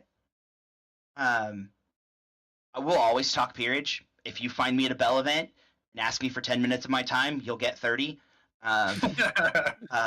can find me. Yeah, you can find me pontificating on peerage in any of the. Belegarth has peerage gathering places on Facebook, and on Discord too. I don't really like Discord all that much, so I'm not on the Bell National Discord. But there's a Belegarth peerage page, each of the council or each of the guilds have a landing page. There's a national peerage. So if you just put in your Facebook search like Belegarth peerage or any of the council names, you can find those places. I am Dane Par Johns on Facebook. My profile picture is a fighting picture, so you can find me. And I'll be at least 4 events this year, all Belegarth, that hopefully you can catch me at. I will not be at Battle for the Ring, sorry, SoCal, but I'll be at War of Wrath, Western Wars, which, Oromis, if you get a chance to come to Western Wars, it's a little bit north of Portland. Like, that event is a jam, and there's about 200 people at it. Yeah. Really good stick, great nightlife vibes. I think Dragoon Aphex is going to come DJ again. We have a DJ, nice. A knight who's a DJ in our community who comes out. Trials, which Dwarf runs, that's the one that's near your house. You should definitely come to that, even if it's just for the day. And then we are hosting an event down in Southern Oregon in October called Fight at the Bridge of Skulls. Pre-reg will be up for that at the end of at the beginning of next month. But yeah, find me at an event. Find me on Facebook. I'll always talk peerage. I'm super here for it, all the time, forever. Yeah, I want to hit at least one Bell event, like either, like you said, either Western Wars or Pacific Maine. Yeah, we'll have a beer together. Sure. I'll bring you a local if you bring me a local. All right, sounds good. Beer exchange done. Well, I really like this conversation, and I think there's a lot of good information and cross game like pollination. That was weird. Anyways, I just turned blue. But yeah, I think it was a great conversation. Great conversation, and it went pretty much how I hoped it did, and so that was great. And I hope this will create a dialogue that people will be able to talk about for future months, years, however long. I'd like to thank Par for being our guest from the Belegarth Knighthood, and Oromis from the Amtgard Knighthood. For future broadcasts, I plan on doing at least 6 Baelnorn and Friends this year. That makes it about every other month. If I can do more, I'll do more. And unlike most of them, I'll try to make them a little bit themed so they're more topical rather than just shooting the shit. Like Oromis has been part of for all those years. So yeah, thank you for watching, and I hope you have a good rest of your year. Good events, everybody.